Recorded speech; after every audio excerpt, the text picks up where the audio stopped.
Drive, which was held by Bloodworks Northwest and organized in part by 14-year-old Marshall Byington, who will be made an Eagle Scout by way of his efforts there. He shared why it's important to donate.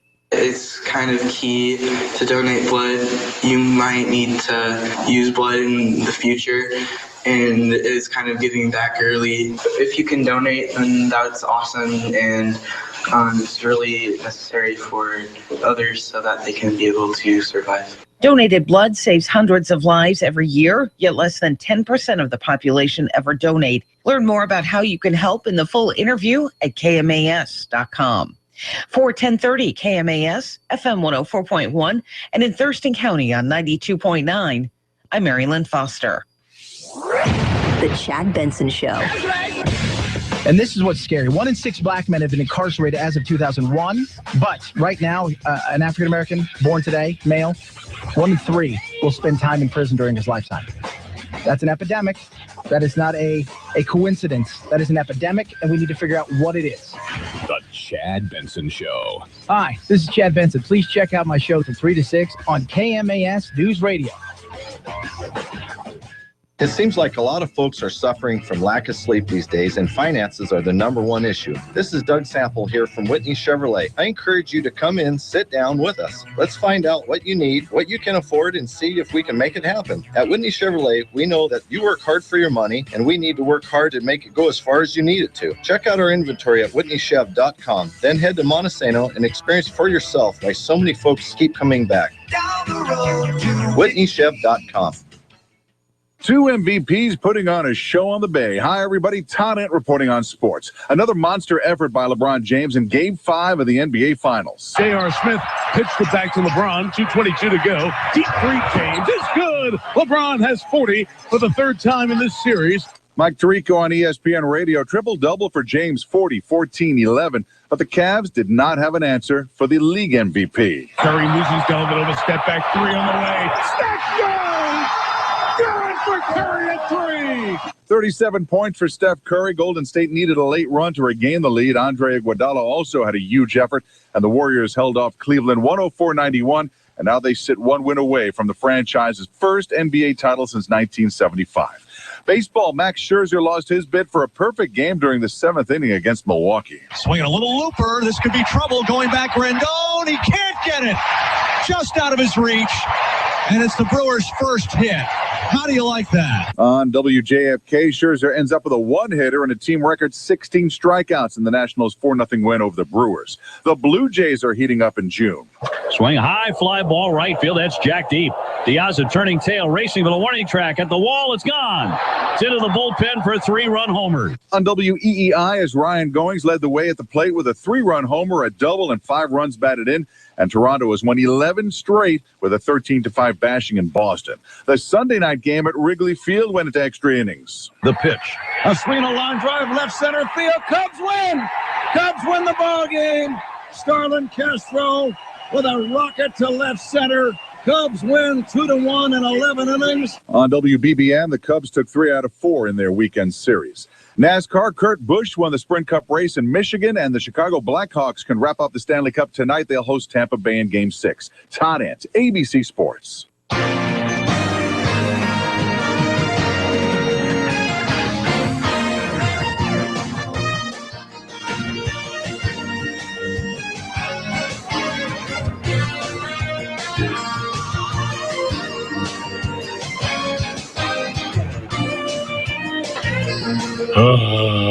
Monday? Oh, yeah. Okay. All right. For News Radio 1030 KMAS Shelton, FM 104.1, 92.9 FM, Thurston County, and we are online at KMAS.com. A good Monday morning, everybody. The 15th day of June, the halfway mark. It's the Ides. It is the Ides of June are upon you. All right. Mariners shellacked again.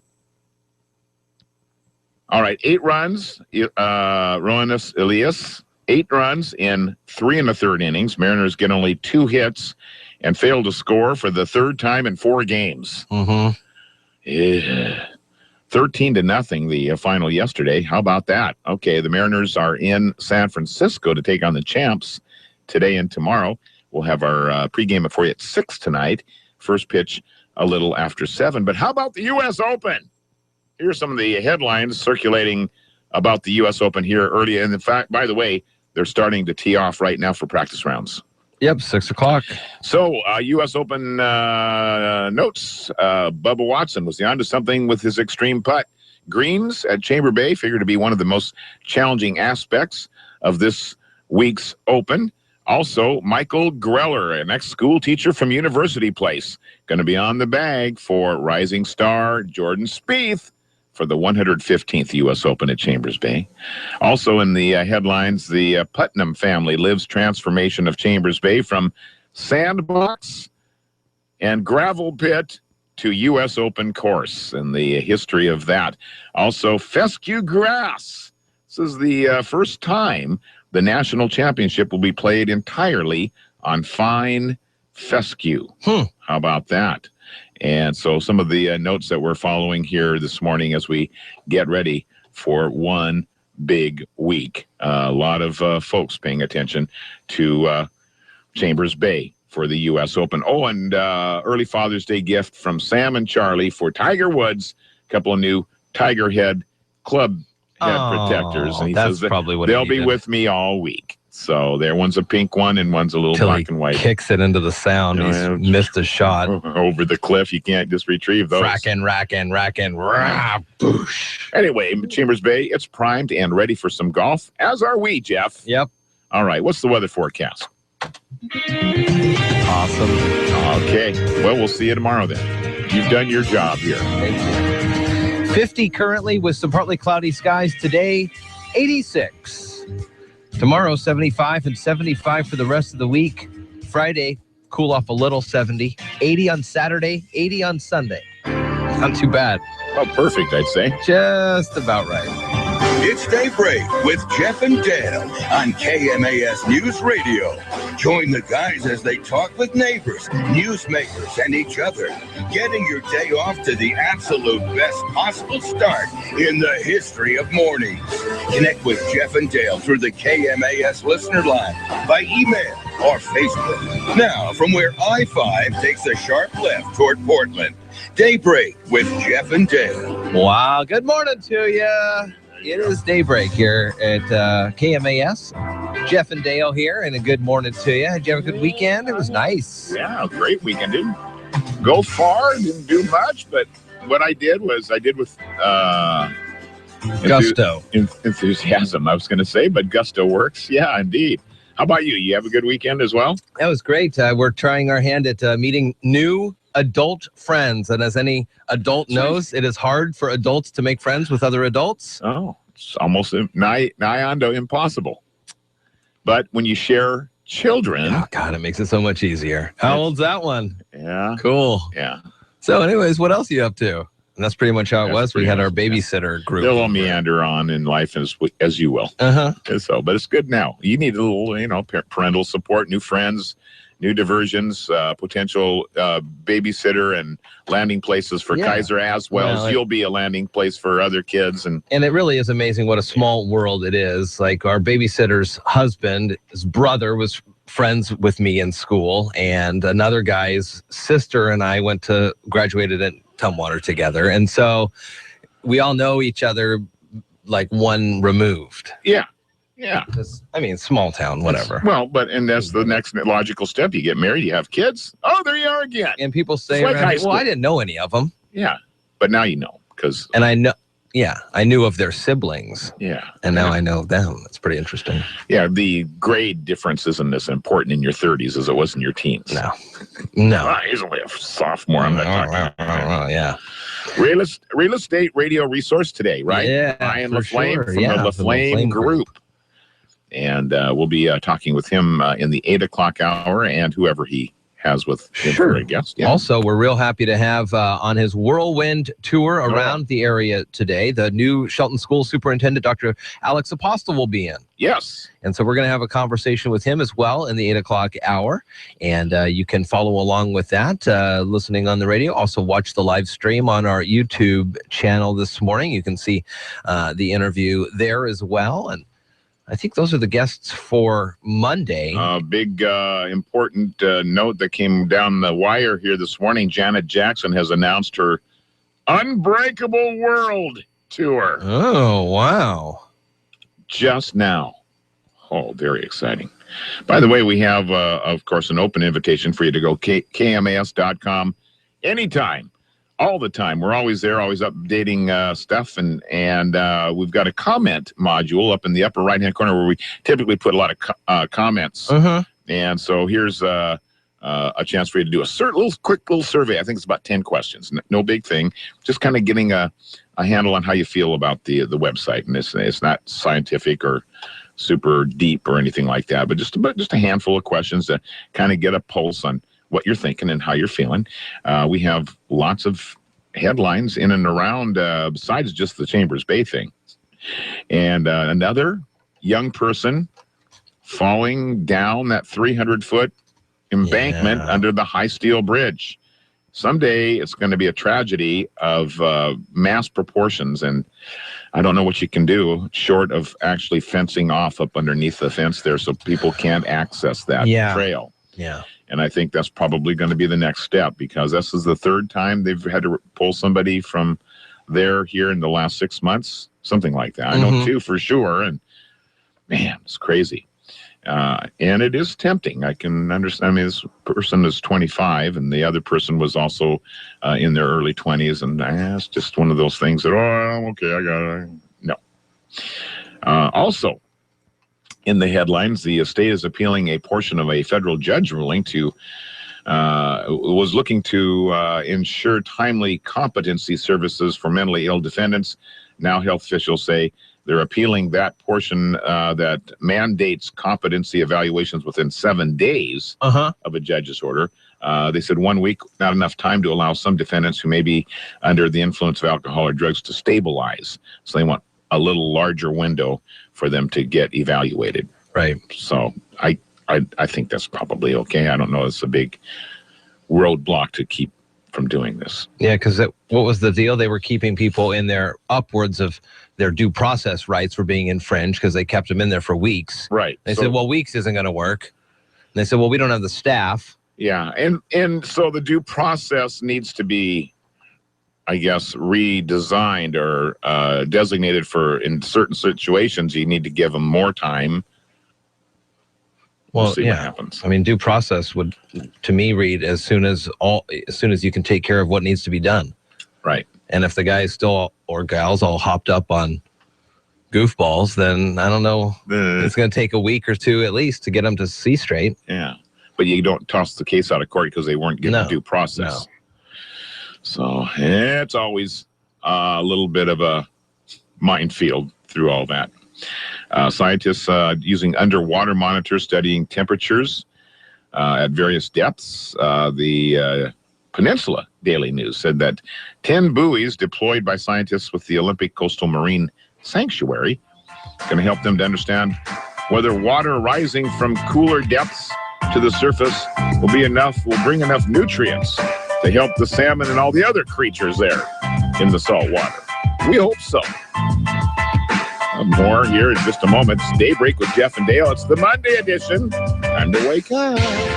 You're listening to Daybreak with Jeff and Dale on KMAS News Radio. I'm Omar Reese with NFL Network Now on the Westwood One Radio Network. T.Y. Hilton spoke to the Indianapolis Star regarding the final year of his rookie contract with the Colts and said, quote, if they want to pay me, they'll pay me.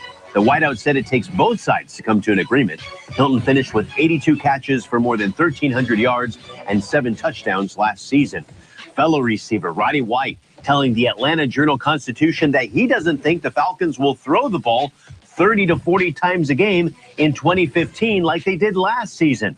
The Falcons hired Kyle Shanahan as offensive coordinator in the offseason. 25 teams, including the Patriots, Seahawks, Cowboys, Steelers, Giants, and Bucks, will be reporting to mandatory minicamps beginning on Tuesday. And NFL Network will have you covered across the country with live coverage beginning at 3 p.m. Eastern with NFL Network Minicamp Special. This has been NFL Network Now on the Westwood One Radio Network. Napa know-how. Sure, your handshake might be stronger than a bench vise, but when oil and grease get on your paws, your grip becomes slipperier than a politician on a cable news channel. Good thing Scott Shop Towels are now only $1.99 a roll at Napa. They're strong, absorbent, and ready when you need them. And at just $1.99 for Scott Shop Towels, it's one deal you'll want to grab hold of. Conquer the job with Napa Know-How. At participating Napa Auto Parts stores. Offer expires 6/30/15. Why does analyst Dave Sims always book his La Quinta stay on LQ.com? Because he sleeps easy knowing he got the lowest price and La Quinta returns points. And when Dave sleeps easy, you know what he can do? After a perfect presentation, Dave locks eyes with his horned adversary and he grabs the bull by the horns. Hey, that's my line. But don't they sound better? Point taken. Book now at LQ.com. When you book direct, you always get the lowest price guarantee. Terms and conditions apply. Lucky Eagle Casino. An exciting getaway to Lucky Eagle Casino and Hotel always sounds good. But if you book a stay on weeknights in June, we'll sweeten it a little. Reserve a standard room Mondays through Fridays for just $99 during our Sweet Dreams promotion, and we'll upgrade you to a suite for just $20 more. Ask for details at the Players Club and enjoy some very sweet dreams. Lucky Eagle Casino and Hotel, I-5 to exit 88, Rochester, Washington, and LuckyEagle.com. Where you belong. iFiber Communications, the fastest internet provider in Washington State, has just opened their doors here in Mason County and got their first local customers signed up. James, tell me about your experience. From the first time I learned of iFiber to the day I got hooked up, even now, I felt that my fiber connection and the service given to me have been the #1 most important job to every member of the iFiber team. And not just because I was first in line with my nose pressed up to the glass waiting for a company to take my money. What differences have you noticed? I get what I pay for. With non-fiber solutions, you're paying up to the top and never get a constant number anywhere near that top. With fiber, you certainly do. With iFiber, you get it at a competitive and affordable price. Why should others sign up for iFiber Internet? Well, iFiber has made a commitment to Mason County. They're working hard to bring fast speeds to everyone at an affordable price. And now with phones and television, your bill will be all in one place with no hidden fees or sudden price changes to surprise you month to month like other all-in-one service providers. Get signed up for iFiber Communications today by calling 360-427-4000 or visit iFiber.tv for more information.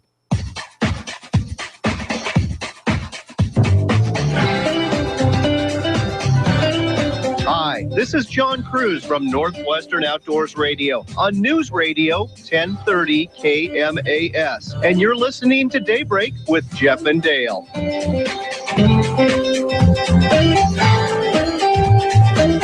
Good morning to you. Daybreak with Jeff and Dale here at KMAS and KMAS.com.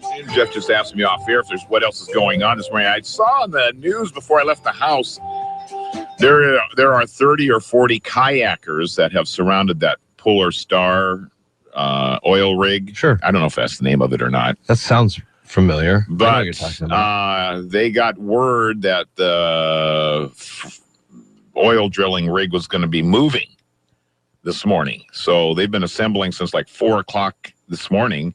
Some 30 or 40 kayakers surrounding the... Where are they? Are they in Seattle still? still? In Elliott Bay. They haven't left? No. So that's happening this morning as we speak. Of course, we talked earlier last week on the Spokane NAACP leader Rachel Dolezal. The Spokane NCAA leader canceled a chapter meeting today where she was expected to speak about the furor sparked over her racial identity. Her parents have said that she's falsely portrayed herself as black for years. 10 years. Local TV there in Spokane, Creme TV, says that the head of the chapter's executive committee questioned whether Dolezal had the right to arbitrarily cancel the meeting. Some of the some are planning a demonstration tonight calling for her to step down. What a shock that is. Story. I mean, it really is a strange She's probably done good. On behalf of, but a little bit of a... But now this puts a big black mark on the whole thing. It's weird. It's a strange story. Yeah. So last week, they were talking about, well, I mean, it's your race and your ethnicity, and that's kind of what you're born with, and, whatever. Yeah. But she said something about a quote from W.E.B. Du Bois, who was a big writer, and it was something about how it's sometimes what's in you, but then it's sometimes cultural. That was the quote. She said, well, maybe you should read up on this guy. And I mean, if that's the actual quote and if that's really what he said and she's using this quote to make her case, then it makes sense. But still, for 99.9% of the rest of the public who's never read or knew of that quote, it's just a strange story. Yeah. She was living a life of deception. I think that's what's sticking in everybody's craw. Yeah. And now I'm wondering, and I don't know. So she went to some like school place and then went on to get her master's at a predominantly black school. And she put into her application all this artwork, she didn't.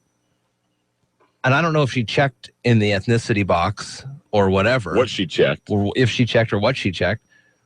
But I think the school is now looking back to see if they were shenanigans. Yeah. And letting her in and giving her scholarship and stuff. It's just strange because we were talking about this. My friends and I were over yesterday. And if you look at pictures of her as a kid, she looks like Heidi. Oh. I mean, she's got blonde, straight hair, freckles. A black. Any confusion about her being black ethnicity? No. It's amazing. It is amazing. Vancouver, BC, a company planning to lease space in a Ferndale, Washington business center to licensed marijuana growers and processors. The Bellingham Herald reports that the Clormet Technologies bought the land through its Washington state subsidiary PacCan Industries. Clormet also owns Vapetronics, a Canadian vaporizer and electronic cigarette company. So it's a Canadian company buying some space in Ferndale to process and grow marijuana. Is that crossing international lines, maybe? Or? It is, except for it's illegal here, and if you have property here, you can lease it to somebody if you want. Right? Oh, yeah, I guess so. Yeah. I mean, they're not doing anything but trying to make a profit. That's that story. Okay, so I'm all caught up. How about you? Well, it looks like we have another oyster eating challenge entrance. Oh, good. George just put his name into the hopper. Thanks, George. We'll be having our big oyster challenge during the Thunder on the Canal coming up on July 2. It's a Thursday, and that is their big celebration that they've been doing for a handful of years now, from noon until midnight. I mean, basically, the open area of the Alderbrook down in the lower grassy area is open, and there's music and there's food available, and they've opened the beer gardens, and you can also go out and rent some kayaks to spend a whole day out. You could really spend a whole day there, and the weather's going to be great. So I've seen kids, they go out and play in the water, and you can walk out onto the dock and see the beautiful Lady Washington, which is right. Is that what it is? Or the Lady Alderbrook? Lady Alderbrook. The Lady Alderbrook, which is right there. You can get a picture next to that. And it's a lot of fun. And then our event happens right around 5 or so, 5:30, and 5 minutes of the fastest oyster eating you have ever seen in your life. Exactly. It's not pretty. It's not pretty. It's kind of like one of those. It's like a Gallagher concert. You gotta look. You can't not look. You gotta watch it. Like the Sledge-O-Matic with Gallagher. If you're too close in some of the first front rows, you might get a little bit of stuff. 6:30. It's news time on Daybreak with Jeff and Dale. You're listening to Daybreak with Jeff and Dale on KMAS News Radio. Local news is brought to you by Shelton Health and Rehabilitation Center. Find them online at sheltonhealthandrehab.com. For KMASnewsradio.com, I'm Mary Lynn Foster. A hiker was rescued after sliding over 300 feet below the High Steel Bridge in Olympic National Forest. According to the Mason County Sheriff's Office, a 25-year-old female fell and slid down the canyon wall late Saturday afternoon. MCSO Corporal Tim Ripp descended over 350 feet to rescue the injured hiker. She was then airlifted to Harborview Hospital. Starting this week, you may notice an increase in military vehicles and uniformed personnel around the Shelton area. The National Guard will be utilizing the Port of Shelton as they prepare for the upcoming Evergreen Tremors earthquake response drills. Henry Cervantes from the Mason County Department of Emergency Management stopped by the KMAS studios on Friday to explain what it's all about. There's going to be an earthquake exercise happening at Sanderson Field from June 19th to 24. We'll have troops there. We'll have military vehicles entering and exiting the port facility. We'll have helicopters flying in and out. It's all part of a statewide exercise that's being planned for next year with FEMA and Department of Defense units wanting to, exercise their emergency response plans. And so this coming week is going to be our Washington National Guard's practice to get ready for that big one next year. Learn more about the exercise this week in the full interview with Henry on the Daybreak page at KMAS.com. A missing woman from the Shelton area has been found safe. 39-year-old Lori Leisure, who is diagnosed with schizophrenia, went missing about 2 weeks ago. Officials were concerned because of her medication needs. A Mason County Sheriff's Office press release sent out yesterday says that Leisure is now in a mental health assistance facility in the Olympia area. Today marks World Blood Donor Day, a little-known annual celebration of those who give or who have given some small portion of their own lifeblood for the sake of a person they'll likely never meet. KMAS's Adam J. Click visited a blood drive, which was held by Bloodworks Northwest and organized in part by 14-year-old Marshall Byington, who will be made an Eagle Scout by way of his efforts there. He shared why it's important to donate. It's kind of key to donate blood. You might need to use blood in the future, and it's kind of giving back early. If you can donate, then that's awesome, and it's really necessary for others so that they can be able to survive. Donated blood saves hundreds of lives every year, yet less than 10% of the population ever donate. Learn more about how you can help in the full interview at KMAS.com. For 1030 KMAS, FM 104.1, and in Thurston County on 92.9, I'm Mary Lynn Foster. We have some extreme temperatures in our part of the country. I want to tell you about a local company, Arch Mechanical. ARCH, Arch. It's an acronym for Affordable Refrigeration, Cooling, and Heating. But that's not what's important. What's important is how Tom, the problem solver, is able to help solve your heating, cooling, and refrigeration equipment or system problems. Check out archmechanical.com and find out more. archmechanical.com. We have awkward moments on the Darren Streblow Comedy Show. I'm standing in the hallway of an expensive hotel in little strawberry underwear. Hi, this is comedian Darren Streblow, and each week I have some of my funniest comedian friends join me on the Darren Streblow Comedy Show. You'll hear stand-up, funny music, and yes, even an occasional awkward moment. So join me and laugh on the Darren Streblow Comedy Show, Saturday nights at 9 on KMAS News Radio.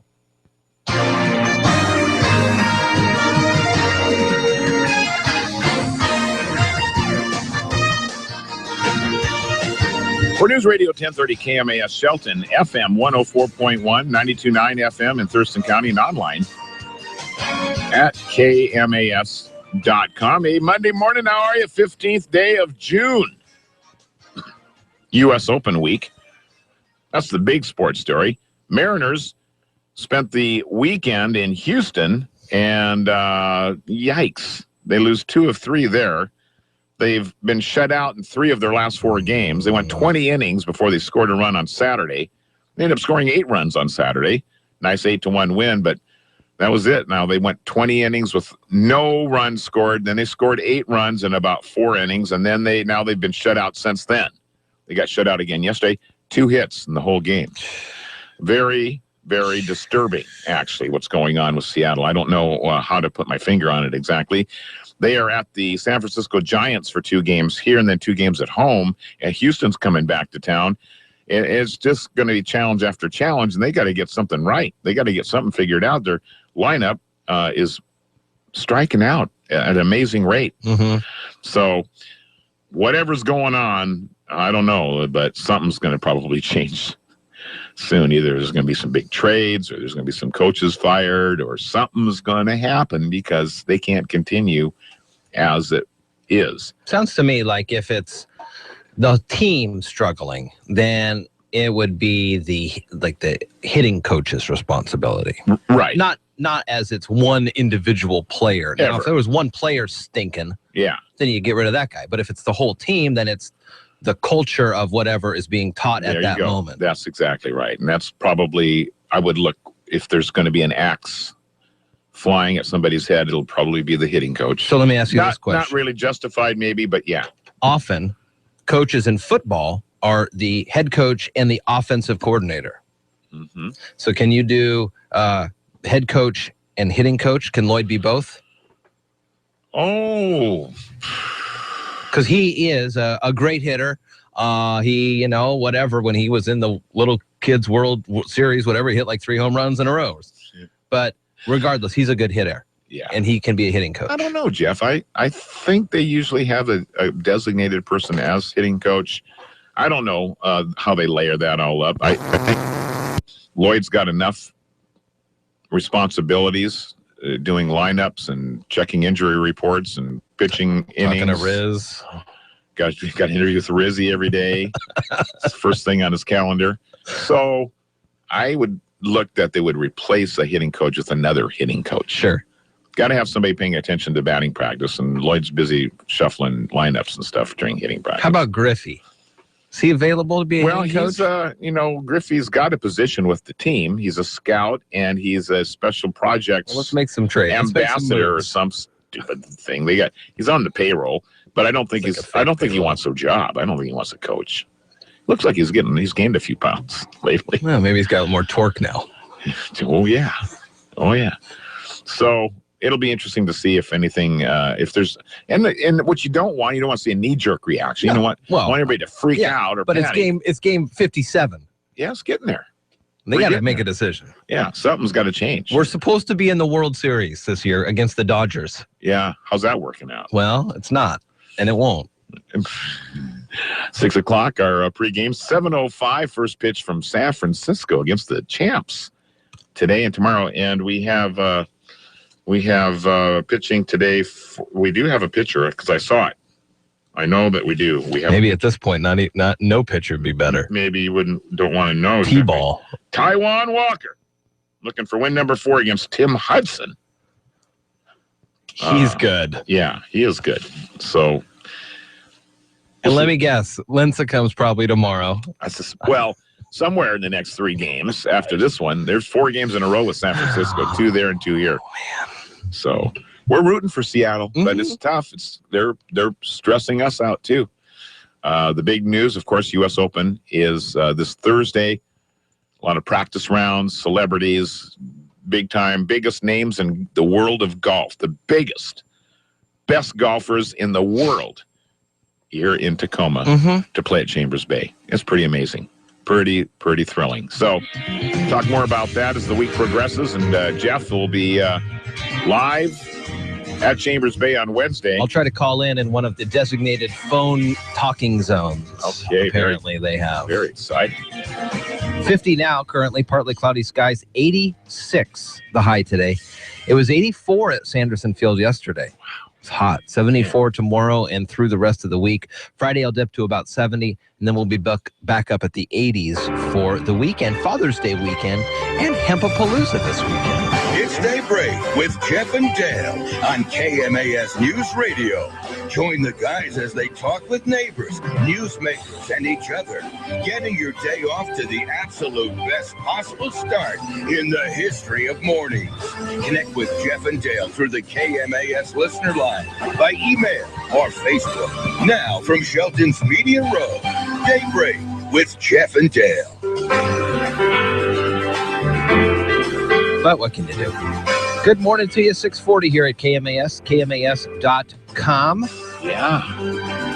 It's Monday, and a good morning to you. Hope you had a wonderful weekend. It surely the weather held out for you if you needed to get out and do some yard work or enjoy or recreate or head up to the mountains. We haven't even been close to some bad weather, have we? I mean, it's been pretty nice. Yeah, it's been very nice this whole month so far, and even into the latter of May, I believe, is when it got really hot a couple days. Yeah.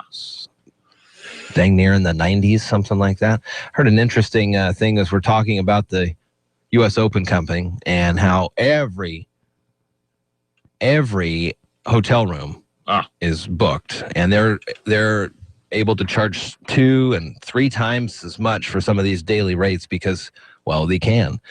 And I heard that there were some people in like Tacoma or something with their leases were month to month leases, where they lived, and their landlords. Now, I don't know if this is substantiated or not, but this is just what I heard, and I can assume it maybe has happened to a few people. Kick them out.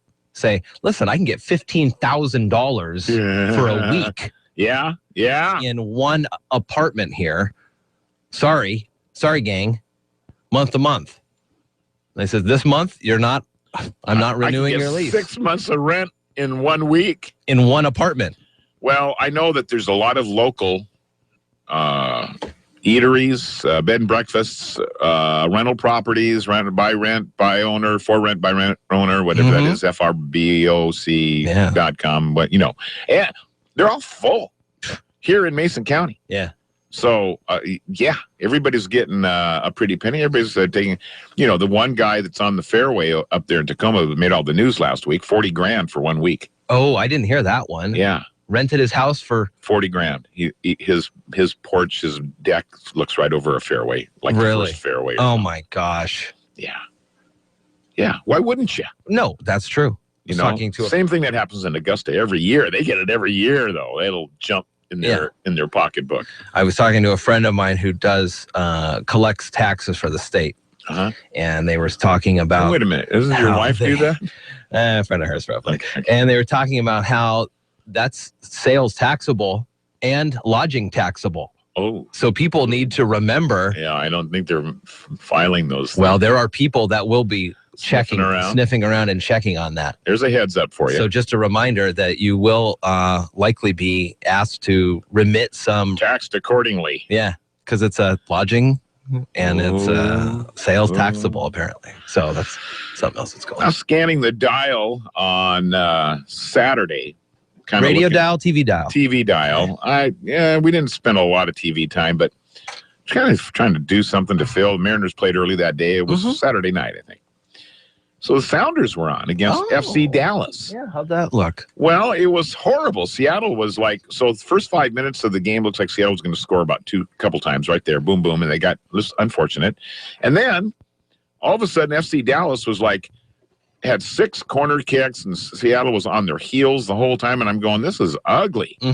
And so it was getting close to halftime. It was 0-0. And I'm going I'm going to just go do something else. Looks like Seattle's going to, and they shouldn't be getting challenged from an FC Dallas team this badly. But a lot of teammates have been playing European ball, have been playing on some of these World Cups and the CANCAF deals and whatever. So turns out Seattle wins 3-0. So I missed what would have been a lot of fun. Second half, all scores? It must have been. Yeah. So it was a big win for Seattle, and they are in first place in the Western Conference, got a 3-point lead now over Vancouver. It was a big win. Turned out to be an offensive juggernaut in soccer. Three goals. I missed it. Missed all the good stuff. I watched a little bit of the NBA Finals last night. Did you? And my friends, the McGlamorys, were over, and they said, will you basketball game? I said, for you, John? Sure. So we popped it on, tried to figure out how to find it. We did, and interesting. Man, that's Steph Curry. My gosh. Yeah. So he was really sucking bad the first couple of games of the series. Really? Oh, yeah. Wait, well, something's going on. But he turned it on. Oh, yeah. He has the ability to do that. LeBron came out saying, I am confident that I am the best player in the world and the Cavs are going to win. Yeah. And I like that confidence, but I don't know. Well, he's down 1 with only 2 left. So they have another game in Cleveland. No, another game tonight in California, and then the final game 7, if necessary, in Cleveland? I think it's Golden State at Cleveland tomorrow. Oh, okay, so they're back. And then game 7 if necessary. Yeah.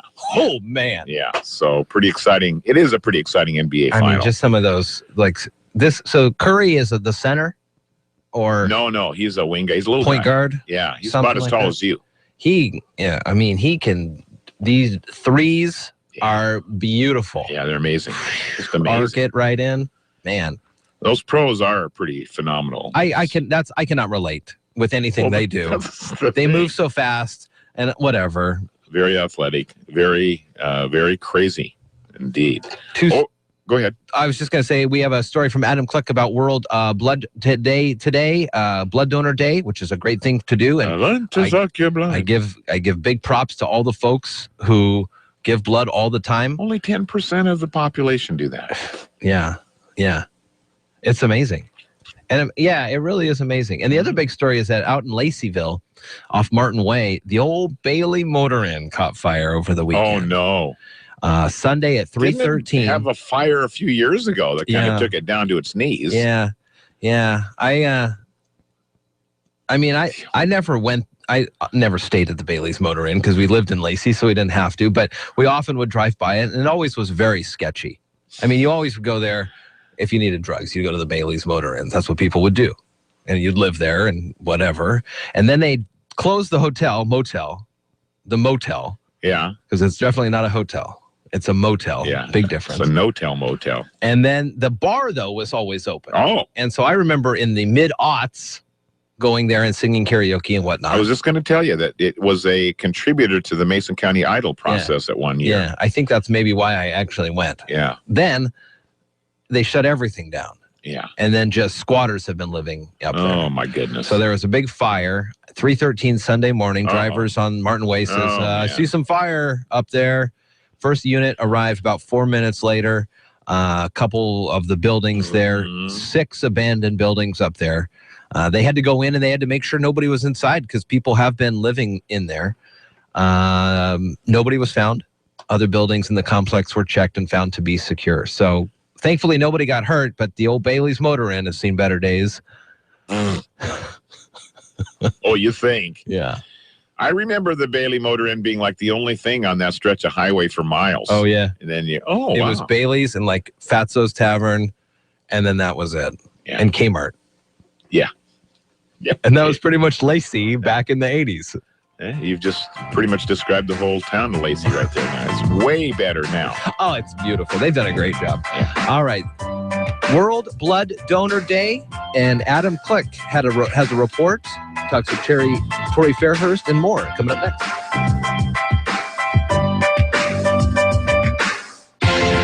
You're listening to Daybreak with Jeff and Dale on KMAS News Radio.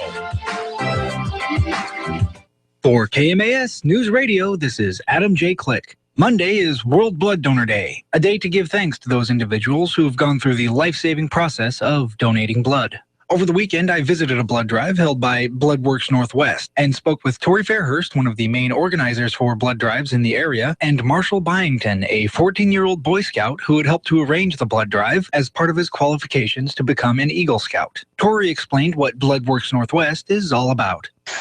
We have 21 mobile units going out every single day throughout Western Washington, and we collect blood from Bellingham, and now we are supplying more than half of the hospitals in Portland. In Olympia, we have Olympia Donor Center in downtown Olympia, and we also have a little blood mobile that is based out of Olympia, and then a truck. So basically today we're set up in a gymnasium, and so we have a truck that comes in and loads everything, so the gymnasium just transforms into a blood drive event.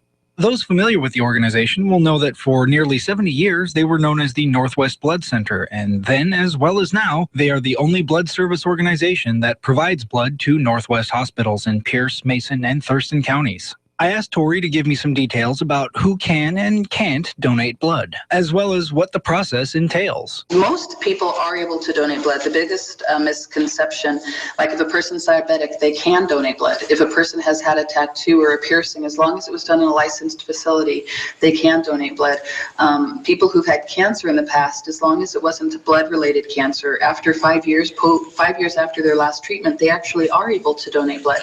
So there are some things, like if a person's taking certain blood thinners or certain medicines for prostate problems, certain medicines for severe acne, but like depressant medicines, birth control, ADD. I get a lot of questions about ADD medicine. None of that matters. If you've had a flu shot, you can get a flu shot and donate on the same day. And sometimes people just don't want to donate, and that's okay. But, they'll use an excuse like, oh, I've got diabetes. And it's like, actually, it's not okay. And they get this look like, oh, no, that's my excuse. I've been using it for a year. When you come to donate blood, we need a person to bring photo ID, be well-nourished, well-hydrated. The whole process is going to take about 45 minutes to an hour. Some people come in and they think it's going to take 10 minutes, but 10 minutes just to register and then fill out your paperwork. And then we double-check your blood pressure, temperature, pulse, take a tiny drop of blood from your finger to make sure that you have an abundance of red cells. And then after that, if everything checks out in the screening section, after you've answered all your questions and we review everything, we're going to scrub your arm for 30 seconds. It'll be completely sterile. We're going to draw the blood from the crook of your arm, just a tiny pinch for 1 second, and then blood donation takes about 7 to 10 minutes. And then we go to juice and cookies for 10 minutes. And then after that, just no heavy lifting or strenuous exercise for the rest of the day. I asked Marshall what made him decide to take on a blood drive as his qualifying event for becoming an Eagle Scout. Blood is really necessary to sustain life and kind of help others. So, another side note, I guess, my dad has paralysis from the waist down, and he's needed surgeries in the past where he needed blood to be able to survive those surgeries. So that kind of was another reason why I decided to do this as a project. As both Tori and Marshall explained, the act of donating blood is one of the most selfless, life-saving acts that a person can do. Donating blood, it makes the other person better, but I think it makes us better too. When you donate blood, I tell people you have a little invisible superhero cape, and there's this feeling you get knowing that your courage and love are going to keep somebody else alive. I mean, it is a beautiful feeling to know that you are doing something so important. And there's very few times in your life where you can be certain that something that you're doing is going to save somebody else. It's kind of key to donate blood. You might need to use blood in the future, and it's kind of giving back early. If you can donate, then that's awesome, and it's really necessary for others so that they can be able to survive. If you want more information on future blood drives and where you can donate, you can find Bloodworks Northwest online at www.bloodworksnw.org. For KMAS News Radio, this is Adam J. Click with a special report. Are you tired of commuting to a job that makes someone else rich, working harder than ever, but getting nowhere? Do you hate spending hundreds of dollars every week on daycare, having someone else raise your children? With our opportunities, you can start earning money as soon as next week. You get to be the boss, work from home, and live a happier life. At Be the Boss Network, you'll find hundreds of work-from-home opportunities that you can literally start today and be earning money as soon as next week. Go to freedom31.com and start earning money as soon as next week. You get to be the boss. Get out of the rat race. Work from home. Go to freedom31.com right now and change your life today. That's freedom31.com. Go to freedom31.com and start earning money as soon as next week. You be the boss. Go to freedom31.com. Want to know how you can instantly access your personal health record from anywhere 24/7? My Mason Health connects you with your medical and health information on the internet for free, from home or away, at work or on vacation. Now you can securely access your health and medical information electronically. View your medical records, manage your doctor's appointments, message your healthcare providers, monitor your health condition, and more. My Mason Health puts you in exclusive control of your personal health record and who gets to see it. Sign up for My Mason Health at your next hospital or clinic visit and get connected. Mason General Hospital and family of clinics. Equal opportunity provider. Translation services provided. Mason General and family of clinics. Daybreak with Jeff and Dale, live and local, weekdays from 6 to 9 on 1030 KMAS Shelton, FM 104.1, and now in Thurston County on 92.9.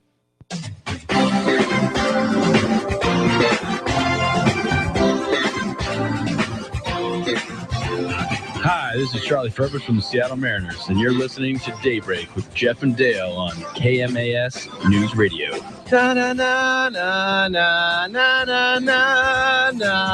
Oh my goodness. The biggest weekend opening ever globally.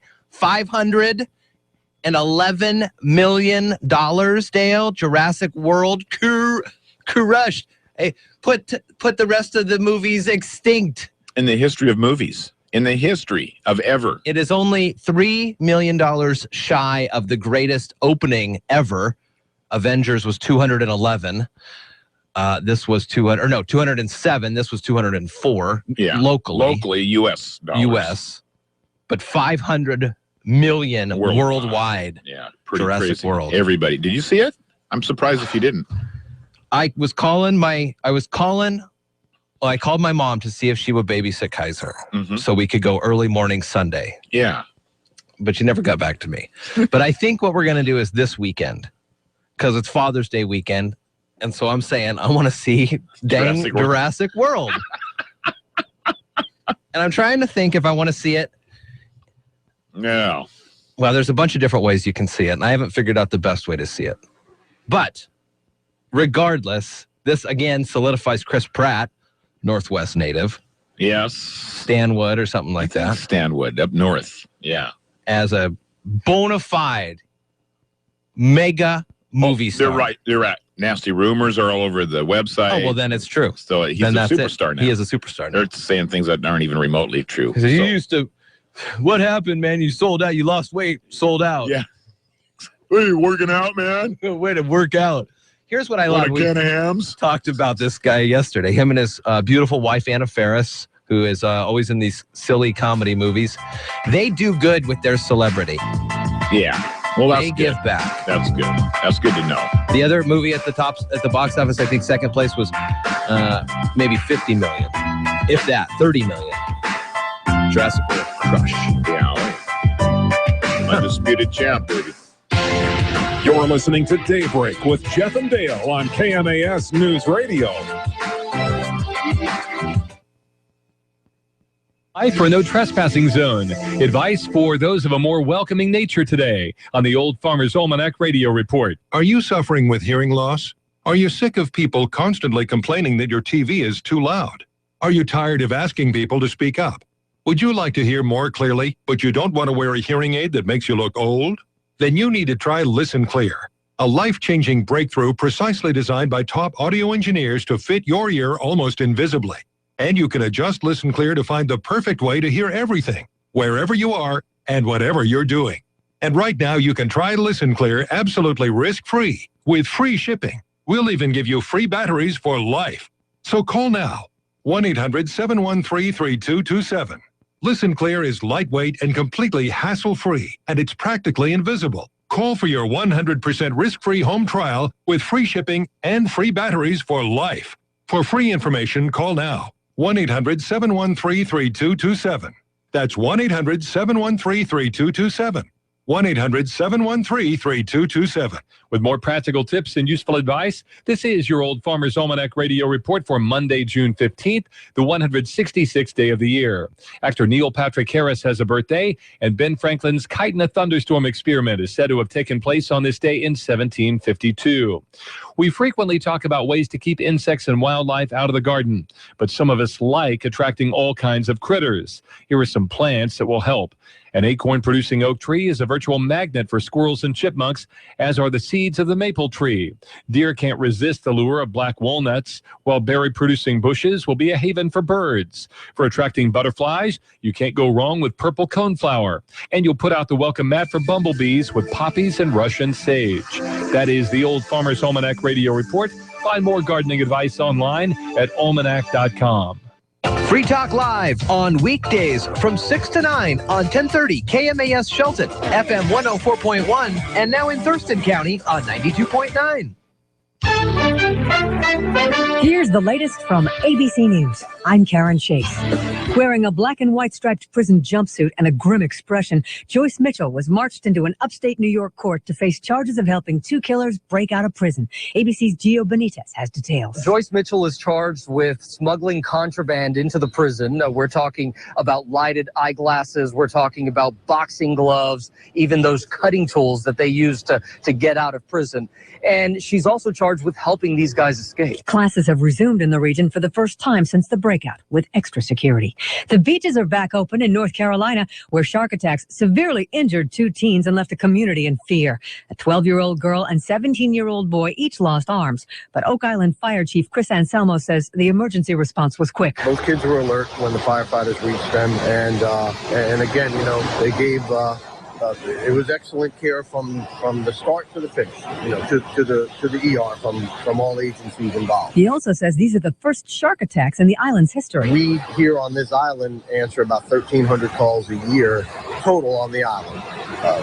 And of course, a lot of them beach-related heat, some riptides, never a shark attack. How hot is too hot when it comes to temperature? A new survey finds over 85 degrees is too hot to handle for most, 68% of people. About 22% put their tipping point at 90. Iran is launching its first official matchmaking website. Singles can post pictures and profiles, but a board of mediators matches the applicants based on age, education, wealth, and family. Ed Sheeran is encouraging others to embrace their weirdness. At the American Institute for Stuttering's benefit gala, he said most of the normal kids he grew up with are boring now, and most successful people started off weird. He admits he used to stutter but got over it by rapping to Eminem songs. Spoiler alert, in the season finale of Game of Thrones, 6 characters die or appear to, almost breaking the internet. This is ABC News.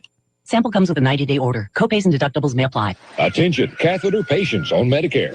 I'm a professional cowboy, and I use catheters. Been cowboying for 25 years. I've broken 14 bones, had 2 concussions, and a punctured lung. I know pain, and I don't want any more of it, especially when I cath. Now, I use these new nearly painless catheters from Medical Direct Club. They hurt less. Compared to the old ones, these ain't nothing. Here's how it works. You call and you get a free catheter sample. I was just like you, wondering if I should call. Boy, I'm glad I did.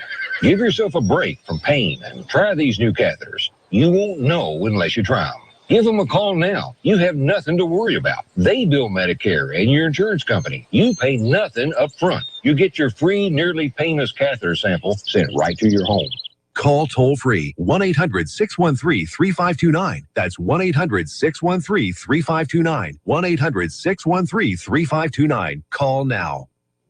The embattled leader of the NAACP in Spokane, Washington, has postponed an appearance to explain why she lied about her racial identity. More from ABC's Scott Goldberg. Rachel Dolezal's parents say they love her, but of all of Rachel's false and malicious fabrications, this is definitely the worst. Her mother, Ruth Ann, doesn't mince words about the president of Spokane's NAACP chapter, who she says was born white but changed her appearance and started identifying herself as African American. Rachel is trying to reject her own reality. Rachel's father, Lawrence, also is white. It's baffling. We don't understand it either. He says they raised their children to tell the truth, which is what they're doing. Scott Goldberg, ABC News. Jurassic World had an epic opening, taking in over $204 million, a record for a June debut and a lot more than producers expected.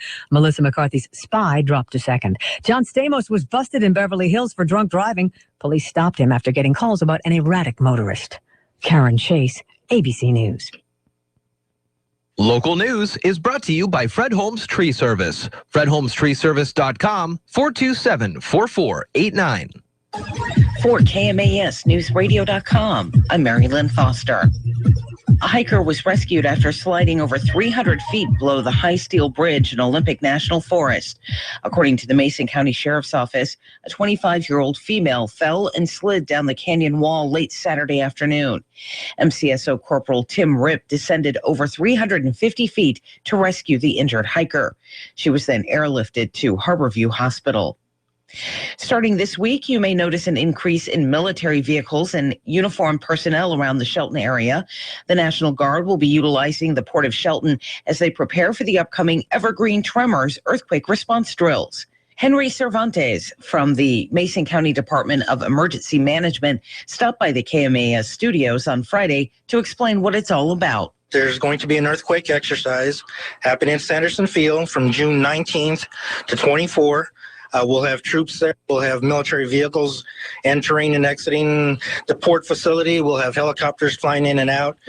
It's all part of a statewide exercise that's being planned for next year with FEMA and Department of Defense units wanting to, exercise their emergency response plans. And so this coming week is going to be our Washington National Guard's practice to get ready for that big one next year. Learn more about the exercise this week in the full interview with Henry on the Daybreak page at KMAS.com.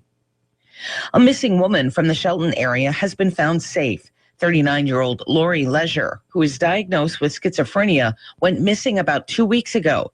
Officials were concerned because of her medication needs. A Mason County Sheriff's Office press release sent out yesterday says that Leisure is now in a mental health assistance facility in the Olympia area. Today marks World Blood Donor Day, a little-known annual celebration of those who give or have given some small portion of their own lifeblood for the sake of a person they'll likely never meet. KMAS's Adam J. Click visited a blood drive, which was held by Bloodworks Northwest and organized in part by 14-year-old Marshall Byington, who will be made an Eagle Scout by way of his efforts there. He shared why it's important to donate. It's kind of key to donate blood. You might need to use blood in the future, and it's kind of giving back early. If you can donate, then that's awesome, and it's really necessary for others so that they can be able to survive. Donated blood saves hundreds of lives every year, yet less than 10% of the population ever donate. Learn more about how you can help in the full interview at KMAS.com. For 1030 KMAS, FM 104.1, and in Thurston County on 92.9, I'm Mary Lynn Foster. It's almost time for the 5th Annual Oyster Challenge at the Alderbrook Resort and Spa in Union. Do you have what it takes to eat more oysters in 5 minutes than anyone else?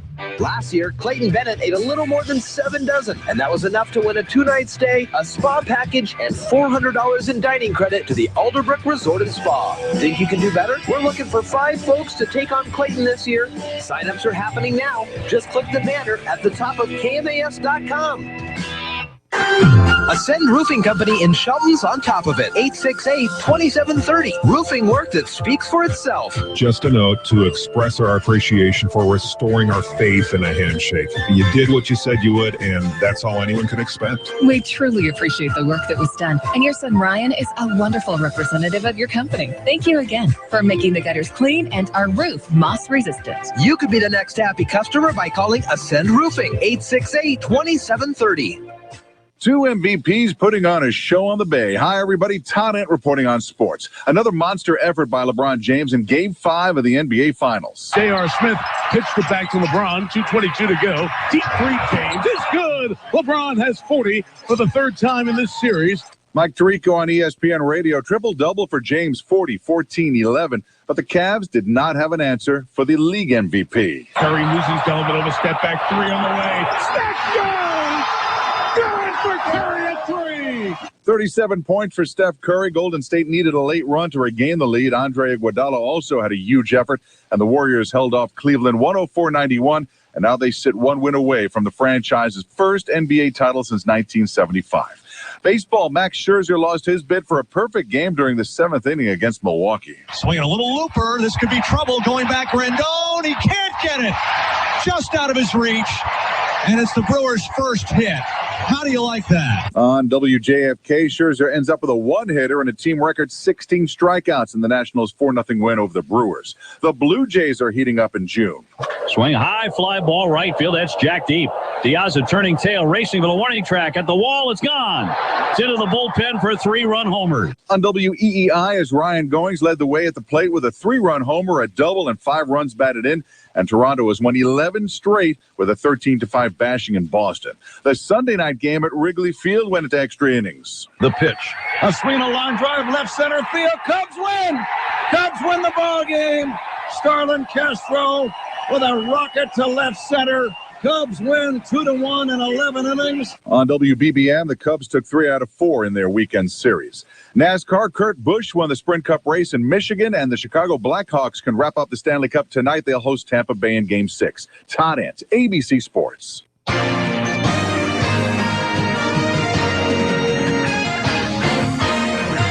Didn't have any fun either. Sore cheeks is what you ended up with.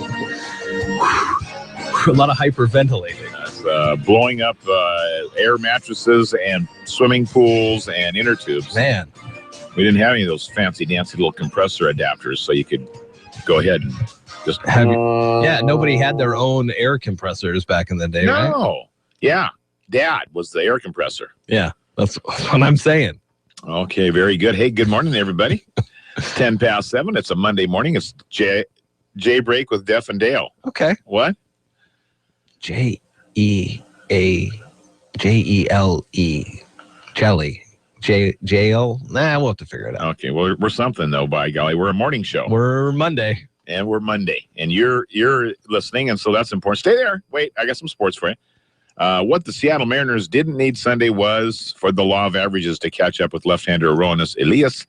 But the law did, and it was brutal. Mariners 13, Houston 13, Mariners zip. Oh. It was as bad as that reads, by the way. This is the third worst beatdown, biggest shutout loss in Mariners history, tied only with a 1992 game with Detroit, where it was 13-0, 14-0 at Detroit in 1986, and you go back to 1977 for a 15-0 shellac at Minnesota on July the 10th of 77. So this was a pretty bad beatdown yesterday. Now, to add insult to injury, the Mariners have been shut out in 3 out of their last 4 games. They went into Saturday's game having been shut out for 20 consecutive innings before they broke through. Ended up scoring 8 runs that day. You go, all right, that's the answer to the 10-0 whitewash we got the night before. All right, we win 8-1. All right, now let's take off the gloves and really go at it. Well, Houston did. We didn't. We turned and tail and ran down the hallway and out the door. 13-0. Not a lot goes right, said Kyle Seager. You have 2 options. You can either hang your head and feel sorry for yourself, or you can get back to work and keep grinding. Took a lot of grinding just to get through 9 innings yesterday. All right. Elias gave up 3 runs in the first inning, 2 more in the third, and then failed to get through the 5-run 5th inning that Danny Farquhar got roughed up in, too. Oh, man. So when it goes bad on all fronts. You know, fielding, pitching, hitting, it's all bad. It's all not pretty. San Francisco Giants, your world champs, await Seattle. The good news is that they were shut out 4-0 yesterday, too. Okay. But they might be angry about that. Not that Seattle's not angry about their shutouts, but they don't seem to do much about it. 6 o'clock pregame, 7:10, your first pitch tonight, about 12 hours from right now. Look out, San Francisco Giants. Here come the Mariners. Look out. Indeed. All right, good morning to you. Daybreak, Jeff and Dale, KMAS.com, and the South Sound forecast, 53 right now with partly cloudy skies. 86 is the expected high today. That's about what it was yesterday at Sanderson Field. 74 tomorrow, Wednesday, and Thursday. 70 on Friday, and 80 over the weekend. It's Daybreak with Jeff and Dale on KMAS News Radio. Join the guys as they talk with neighbors, newsmakers, and each other, getting your day off to the absolute best possible start in the history of mornings. Connect with Jeff and Dale through the KMAS listener line by email or Facebook. Now, from somewhere in the wilderness of the Olympic Peninsula, Daybreak with Jeff and Dale. Well, good morning to you. It's Daybreak with Jeff and Dale here at KMAS News Radio. I forgot to tell you, Dale, I was driving down beautiful Railroad Avenue in the heart of Shelton. Yeah. And I was looking at this car next to me, and it had a weird bumper sticker. It was a shield type sticker, and it said, I'm not even joking, R2A. R2A. And I'm assuming, Rich. because it helps with my story here, Okay. that this was in with the Race to Alaska. This new Race to Alaska that just started, first time ever, motorless powered boats. Yes. Coming from, Port Townsend? Port Townsend. Sitka or something like that. Exactly. Right. Well, a 3-man team has finished the first in the motorless Race to Alaska. Yay! Ketchikan Daily News reports Al Hughes, Graeme Essery, and Matt Steverson left Victoria, British Columbia on a 26-foot Timuran, the LC Piddock. They reached Ketchikan on Friday after 5 days and 55 minutes. That was the Victoria to Ketchikan leg of the race. The first leg of the race was Port Townsend to Victoria. Yeah. And racers couldn't use motors or get any help. Wind. Mother Nature. See, if we were on a sailboat with our talking, we'd probably we'd first smoke them. Be a day. Talking to the sail, fellas. What should we talk about? Whatever you guys do in the morning. Do what you do. Just do you guys. Just keep that hot air blowing toward the sail. Anyway, congratulations to those fellas. Yeah, for I sure. think they got $10,000 for winning. I think so, probably. So that's awesome. And the first one ever. Yeah. Yeah. I was surprised to see the sticker, the R2A. Yeah. I go, this has to be this Race to Alaska thing. Yeah, it has to be. And some folks around here, and perhaps they were heading up to the Port Townsend area to see the people there. Yeah, cool. That's a good follow-up on that, because that was a pretty new event, very special. Very good. Huh? Good deal. Awesome. And Jurassic World took, speaking of world beaters, man, attendance records everywhere. So the franchise is going to be strong, and you can bet you can get Christmas presents right now. Yeah. For I kids. was going, man, I had that toy. I had that toy. I had some of those toys. Now I don't. Geez. I think What's-His-Face has signed up for a couple more of these, at least 2 more. And Dale mentioned to me earlier that he is likely to be the next incarnation of a young Indiana Jones. Yes. Now, Indiana was the name of the dog. If you're familiar in Indiana Jones canon and lore, I am. I didn't know that. I saw later, Last Crusade. No fewer. I used to have a Post-it note on the back of my VHS tape for Last Crusade with a check mark for every time I watched it. And it was upwards of 25 times. I loved Last Crusade. I absolutely loved it when I was growing up. Yeah. Such a good one. Sean Connery, brilliant casting. Yeah. Harrison Ford. Yeah, his dad. And then a young River Phoenix was a young Indiana Jones in the flashback at the beginning of the movie. I forgot about that. Yeah. Yeah. Okay, well, our prep service goes to the 12th now. Oh, well, okay. Today's the 15th. Is that correct? Sure. Ides. Yeah, so nothing happened on this day in history. I'm sorry. I'll find a list here. I know that the old farmer was talking about it being the day that Ben actually flew his kite, but I thought that happened last Friday. Yeah, that was last week.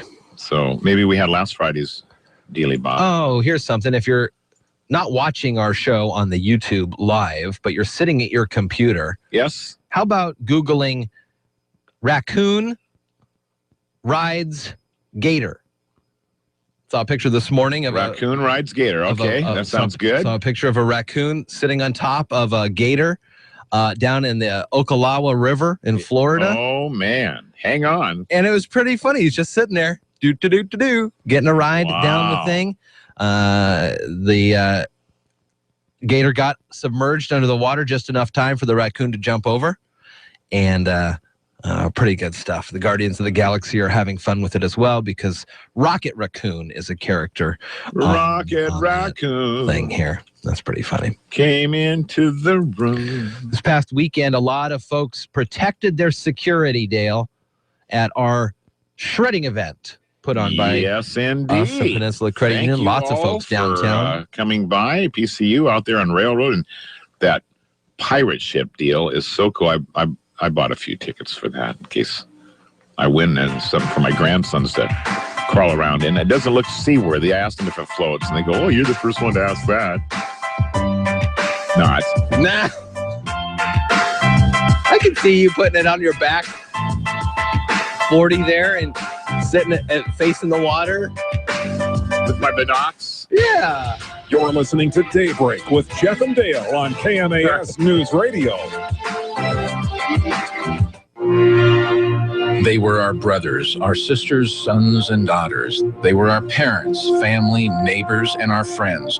How can we express the gratitude that we all owe the thousands and thousands of American veterans who have sacrificed so much for our country's freedom? It was they who stepped forward from the time this country was created to fight for everything we know about liberty and freedom. And although we celebrate their victories and console them for their losses by creating monuments and honoring them in parades, the truth is we can never do enough for the freedom they've given us. Perhaps the most important thing that we can do is reach out to those veterans closest to us and simply tell them thank you. All of us at Shiloh Inns would like to take this opportunity to recognize the many men and women, including police and firemen, who have served and continue to serve our country to ensure our freedom. From everyone at Shiloh Inns, thank you, and God bless America. Mariners Trivia continues on KMAS News Radio during Daybreak with Jeff and Dale. The next drawing is June 19th for 2 tickets for the July 11th game against the Los Angeles Angels. It's also Nelson Cruz bobblehead night. That means the first 20,000 fans to the safe will pick up a Nelson Cruz bobblehead. So be ready to play Mariners Trivia during Daybreak with Jeff and Dale on KMAS News Radio. Why does Papa Murphy's offer any large pizza for just $10 on Tuesdays? Because these things also happen on Tuesdays. Soccer practice, softball practice, t-ball practice, picture day. Jake's mom can't do carpool, dentist appointments, orthodontist appointments, Zumba lessons, Papa-thon, PTA meetings, science fair, show and tell, book reports, math league practice. Papa Murphy's $10 Tuesdays. Any large pizza, just $10. All fresh made and hot out of your oven. Make Tuesdays easier and more delicious. Fresh made, fresh baked. Papa Murphy's. Love at 425 degrees. Hi, this is Commissioner Randy Netherland, and you're listening to Daybreak with Jeff and Dale on News Radio 1030 KMAS. All right, it is 7:22. We'll have news coming your way here at 7:30 on News Radio KMAS. Daybreak with Jeff and Dale. Happy birthday to Jim Belushi, having his birthday today. Our day will come. Ruby from Ruby and the Romantics. Ruby Nash Garnett, 81 today. What?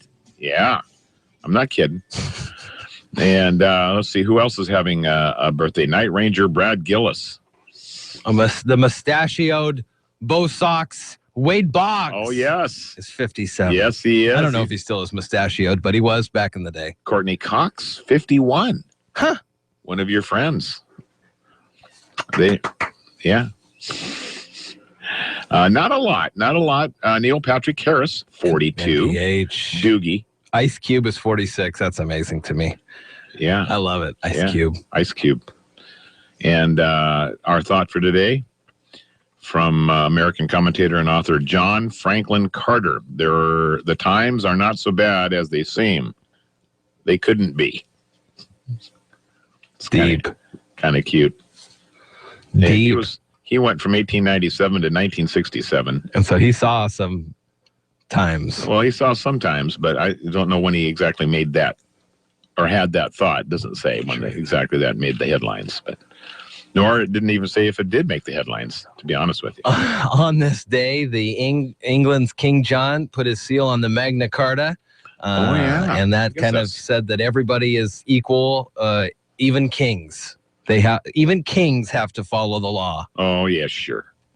That's what the paper said, at least. Yeah, well, he was doing an outreach there. I saw. Okay, we'll keep going on this, I guess. What else? What else happened? Actually, there's not really that much. No, that's what I'm thinking. Meredith Willson died in 1984. Meredith Willson did The Music Man. Oh. And all sorts of those at 1982. Okay, all right. Peter and Gorton arrived for their first U.S. tour, Dale, in 1964. Well, how about that? The first ever Japanese song to go #1 happened on this day in 1963. Do you know what it is? Sukiyaki? You got it. Look at me. Nice job. All right. And on this day in 1966, And then tell me if you've seen this one. The Butcher cover of Yesterday and Today came out from the Beatles. I have seen it. Did you ever hold it?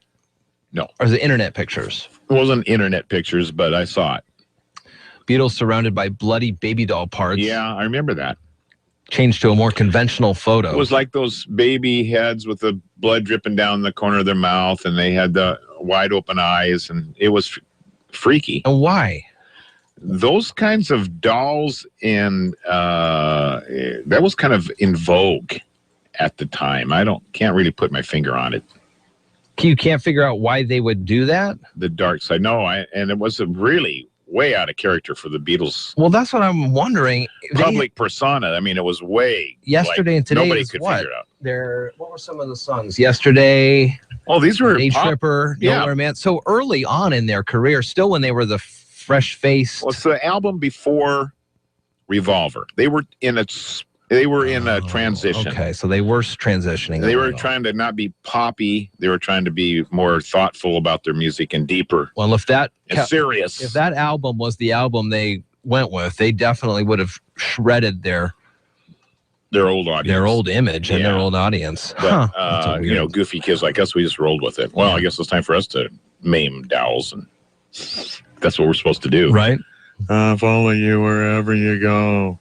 And Ella Fitzgerald passed on this day in '96. She was 78 down in Beverly Hills. Great jazz singer. Oh man, you got that one right. So some of the things that happened. Yeah, just a couple of on things. this date here. So many years ago. 7:27 at KMAS. Daybreak with Jeff and Dale. Yes, it is Monday. In case you haven't noticed. And I see you were. Yeah, you got over there. You got over to some music and entertainment notes. That was why you did that. You're way ahead of me this morning. All right, and we did make mention that this is the opening day for practice. Start at 6 a.m. If you are one of the chosen few to participate in the U.S. Open this week, Chambers Bay, Tacoma, Washington, the center of the known golfing world. Mm-hmm.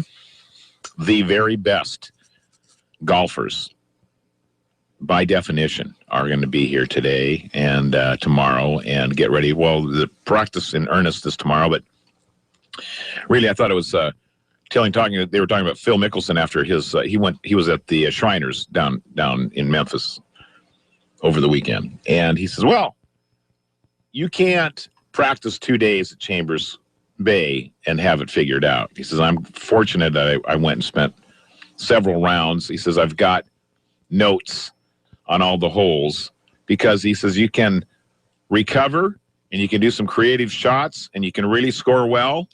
If you don't know that course, you can take a bad shot and all of a sudden you are way, way in big trouble. It's a large course, it's very long, and a lot of rolling hills. And if you go over the wrong hill, you roll forever and you're way off course. And then you've got to, you're shooting blind. And so there's going to be some really unique challenges.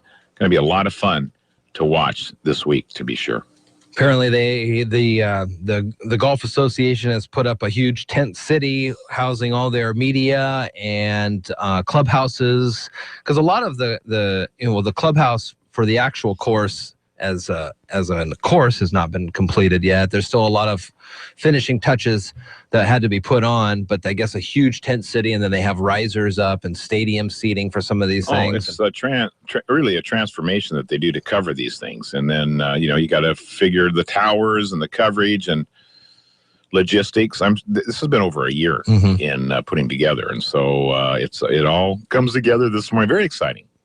They had a special ceremony yesterday to kind of kick things off, and had a presentation of the trophy. Some military personnel from JBLM were on hand to make the presentation, and I'm telling you what, this is big. So we're in the eye of the storm this week. So maybe it may be missed a little bit on us because we're so close, so familiar with the terrain. It'll be a little unusual to watch on TV, but when they do a panoramic view of Commencement Bay or whatever they choose to do, they'll shoot the Olympics. It's too bad we don't have a little bit of a snow cover on the Olympics right now. Yeah. But they'll shoot Mount Rainier no fewer than, I'm going to guess, in four days, they have 60 times. Every commercial break. Yeah. One of those. Pretty So nice. starting Thursday when the competition begins, 75, then 70, then 80 over the weekend. Wow. Nice. You're listening to Daybreak with Jeff and Dale on KMAS News Radio. Local news is brought to you by Shelton Health and Rehabilitation Center. Find them online at sheltonhealthandrehab.com. For KMASnewsradio.com, I'm Mary Lynn Foster. A hiker was rescued after sliding over 300 feet below the High Steel Bridge in Olympic National Forest. According to the Mason County Sheriff's Office, a 25-year-old female fell and slid down the canyon wall late Saturday afternoon. MCSO Corporal Tim Ripp descended over 350 feet to rescue the injured hiker. She was then airlifted to Harborview Hospital. Starting this week, you may notice an increase in military vehicles and uniformed personnel around the Shelton area. The National Guard will be utilizing the Port of Shelton as they prepare for the upcoming Evergreen Tremors earthquake response drills. Henry Cervantes from the Mason County Department of Emergency Management stopped by the KMAS studios on Friday to explain what it's all about. There's going to be an earthquake exercise happening at Sanderson Field from June 19th to 24. We'll have troops there. We'll have military vehicles entering and exiting the port facility. We'll have helicopters flying in and out. It's all part of a statewide exercise that's being planned for next year with FEMA and Department of Defense units wanting to, exercise their emergency response plans. And so this coming week is going to be our Washington National Guard's practice to get ready for that big one next year. Learn more about the exercise this week in the full interview with Henry on the Daybreak page at KMAS.com. A missing woman from the Shelton area has been found safe. 39-year-old Lori Leisure, who is diagnosed with schizophrenia, went missing about 2 weeks ago. Officials were concerned because of her medication needs. A Mason County Sheriff's Office press release sent out yesterday says that Leisure is now in a mental health assistance facility in the Olympia area. Today marks World Blood Donor Day, a little-known annual celebration of those who give or have given some small portion of their own lifeblood for the sake of a person they'll likely never meet. KMAS's Adam J. Click visited a blood drive, which was held by Bloodworks Northwest and organized in part by 14-year-old Marshall Byington, who will be made an Eagle Scout by way of his efforts there. He shared why it's important to donate. It's kind of key to donate blood. You might need to use blood in the future, and it's kind of giving back early. If you can donate, then that's awesome, and it's really necessary for others so that they can be able to survive. Donated blood saves hundreds of lives every year, yet less than 10% of the population ever donate. Learn more about how you can help in the full interview at KMAS.com. For 1030 KMAS, FM 104.1, and in Thurston County on 92.9, I'm Mary Lynn Foster. Hi, Tracy Leckenby here. For 60 years, the family at Cut Rate Auto Parts has been doing business with the families of the Puget Sound. We were saddened to learn of the closing of the Simpson Timber Mill in Shelton. Cut Rate Auto Parts of Shelton will take 10% off at our Shelton store for Simpson Mill employees until they are back to work or the mill reopens. Come see us for full details at Cut Rate Auto Parts of Shelton. Cut Rate Auto Parts, we've got your part, we've got your back. Thank you. Cut Rate Auto Parts, we got your part.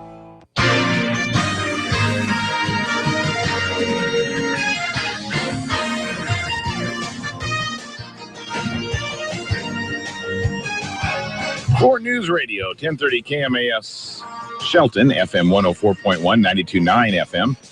In Thurston County and online, KMAS.com. I'm Dale Hubbard. It is 7:34. It is a final 13-0. It's official, the third worst shutout loss in Mariner history. Not good. And also the third shutout in the last 4 games for Seattle. Let me say that again.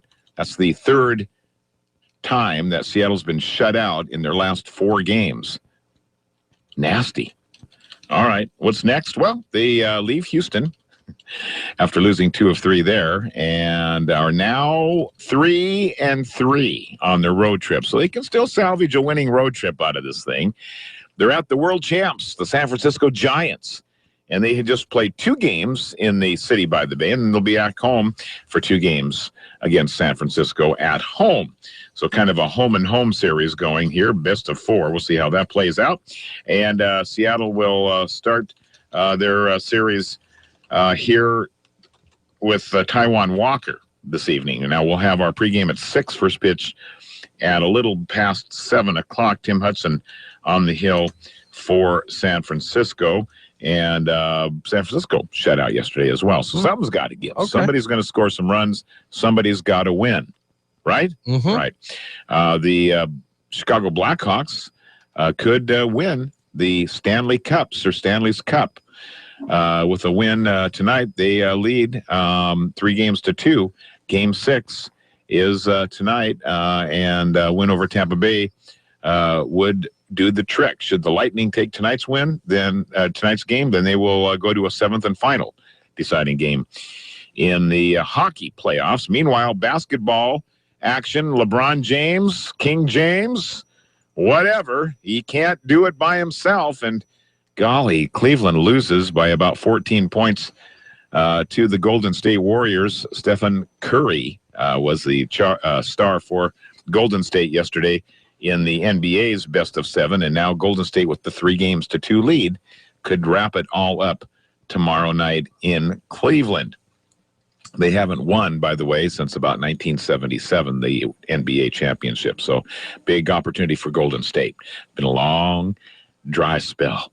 So there's a quick check on those sports. And then, of course, it is the U.S. Open this week at Chambers Bay. We'll have special reports on the course and the players and profiles. And, oh, by the way, we will have reports live from Chambers Bay starting Thursday morning. Every day of the tournament, be listening for updates throughout the week from Chambers Bay and U.S. Open, brought to you by Alderbrook Golf Course. All right, very good. We got a special I'll tell you about after you do the weather. Oh.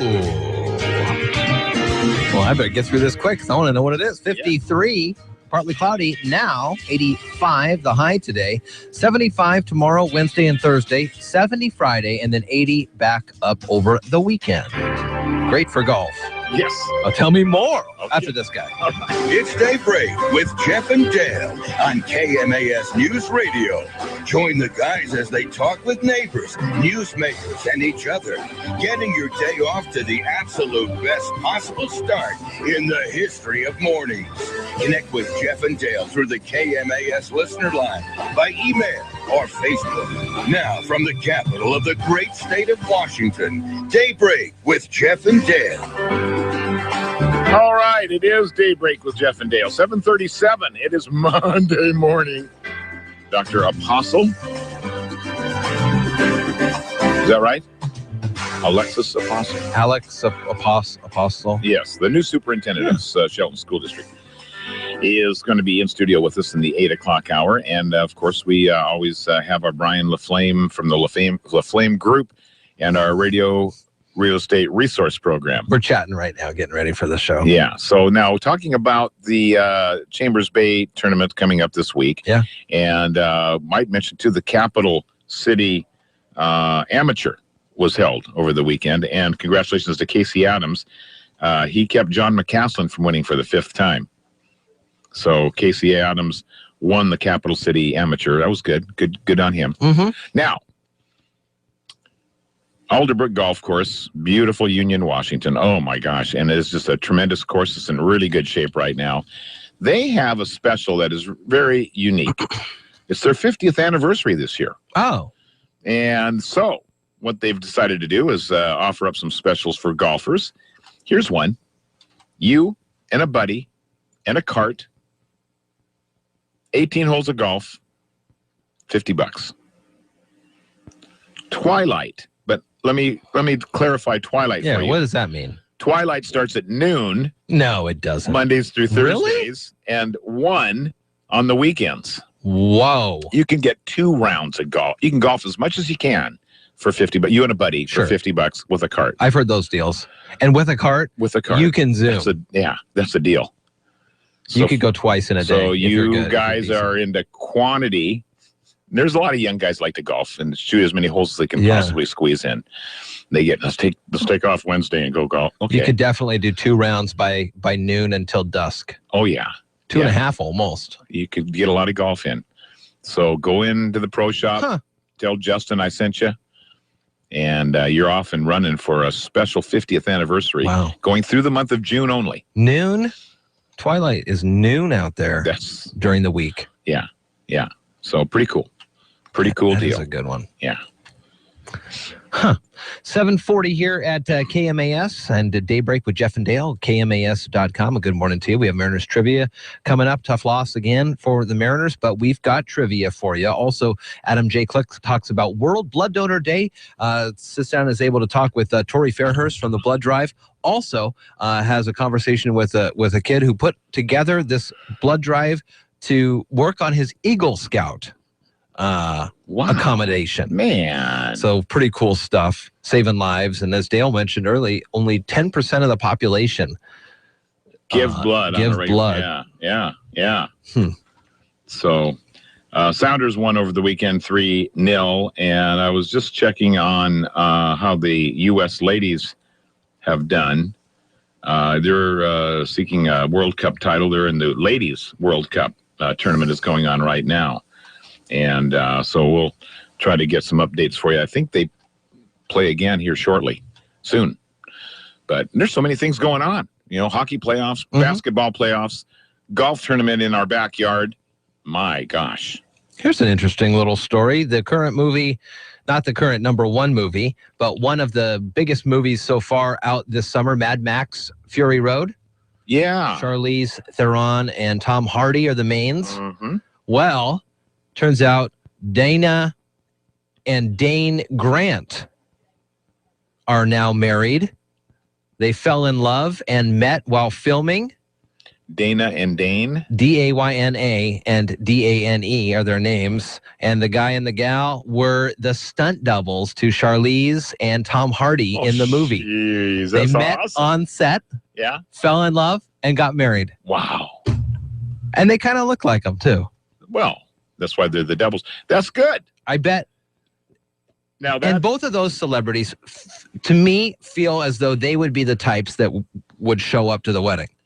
Oh, I'm Charlize sure that they and would. Tom Hardy. Yeah, they would. They're nice. They're just real. I mean, it's not they're like real Tom people, Cruise real stunt folks. double. And Yeah. Mr. Cruise is in this trailer right now. He doesn't want to breathe any of the same air as you. I'm sorry. Yes. Even though you are risking your life for him, he doesn't want to look at you at all. Is this a Scientology wedding? So, a couple met and got married on the set of Mad Max. Now, the Mad Max movie, from what I've gathered, is that it's a lot of action and not much dialogue. Yeah, well... And they're jumping from and car to car. explosions and so, which is much like most of the Mad Max shows were. Now, And talk to me about how this worked. There was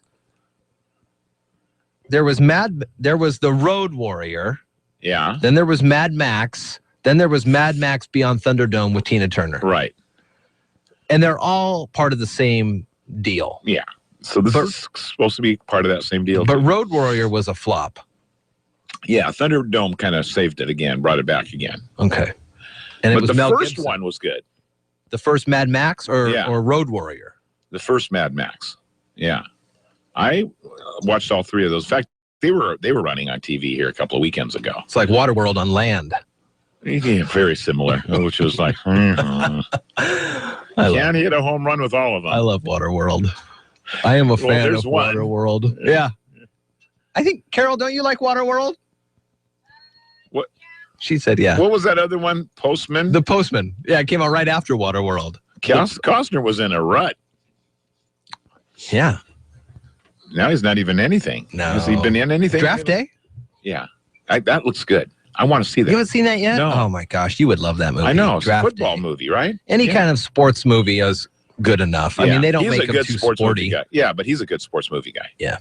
Fun stuff. He was also in the Not on some Pitcher or something like that. Listen, we got to call that says that some folks were out of phone service. They had Comcast or Xfinity. I don't know if it's still out or not, but I know that our internet was down last night as well. Ours meaning your house, Slakey meaning house. The Slakey household. Yeah. So that was a problem. Unaware if it got fixed this morning. I was running a little tired, so I didn't check. Okay. Well, be honest. 7:45 here at KMAS. We'll take a quick break. Hear about World Blood Donor Day. Thank you for those who give. Yeah. And thanks to Adam for filing this report. We'll be back with more right after this.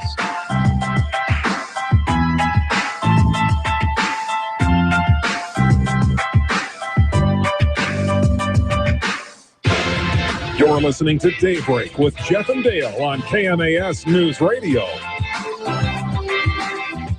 For KMAS News Radio, this is Adam J. Click. Monday is World Blood Donor Day, a day to give thanks to those individuals who have gone through the life-saving process of donating blood.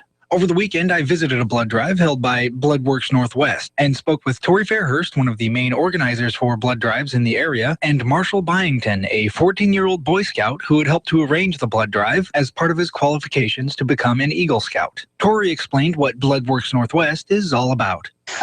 We have 21 mobile units going out every single day throughout Western Washington, and we collect blood from Bellingham, and now we are supplying more than half of the hospitals in Portland. In Olympia, we have Olympia Donor Center in downtown Olympia, and we also have a little blood mobile that is based out of Olympia, and then a truck. So basically today we're set up in a gymnasium, and so we have a truck that comes and unloads everything, so the gymnasium just transforms into a blood drive event. Those familiar with the organization will know that for nearly 70 years, they were known as the Northwest Blood Center, and then, as well as now, they are the only blood service organization that provides blood to Northwest hospitals in Pierce, Mason, and Thurston counties. I asked Tori to give me some details about who can and can't donate blood, as well as what the process entails. Most people are able to donate blood. The biggest misconception, like if a person's diabetic, they can donate blood. If a person has had a tattoo or a piercing, as long as it was done in a licensed facility, they can donate blood. People who've had cancer in the past, as long as it wasn't a blood-related cancer, after 5 years, 5 years after their last treatment, they actually are able to donate blood. So there are some things, like if a person's taking certain blood thinners or certain medicines for prostate problems, certain medicines for severe acne, but like depressant medicines, birth control, ADD. I get a lot of questions about ADD medicine. None of that matters. If you've had a flu shot, you can get a flu shot and donate on the same day. And sometimes people just don't want to donate, and that's okay. But, you know, they'll use an excuse like, oh, I've got diabetes. And it's like, actually, it's not okay. And they get this look like, oh, no, that's my excuse. I've been using it for years. When you come to donate blood, we need a person to bring photo ID, to be well-nourished, well-hydrated. The whole process is going to take about 45 minutes to an hour. Some people come in and they think it's going to take 10 minutes, but 10 minutes just to register and then fill out your paperwork. And then we double-check your blood pressure, temperature, pulse from your finger to make sure that you have an abundance of red cells. And then after that, if everything checks out in the screening section, after you've answered all your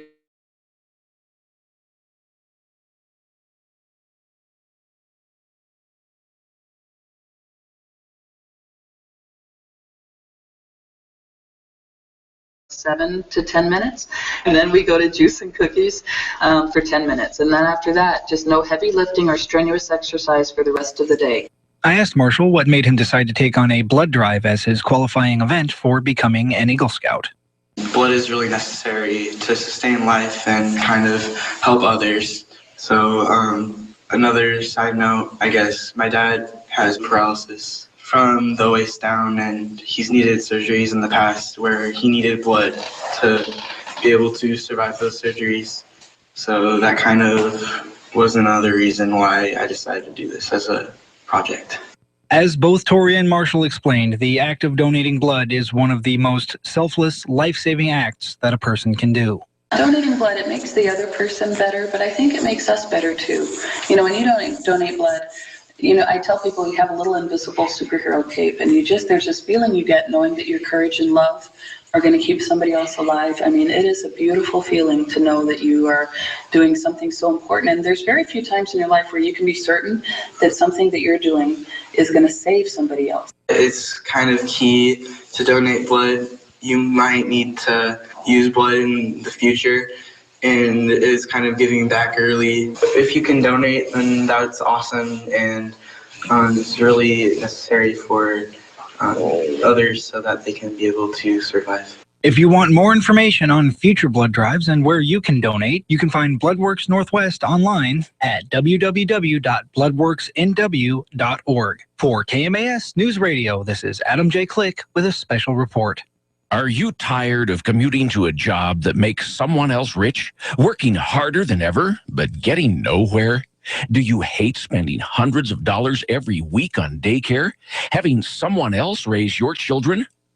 With our opportunities, you can start earning money as soon as next week. You get to be the boss, work from home, and live a happier life.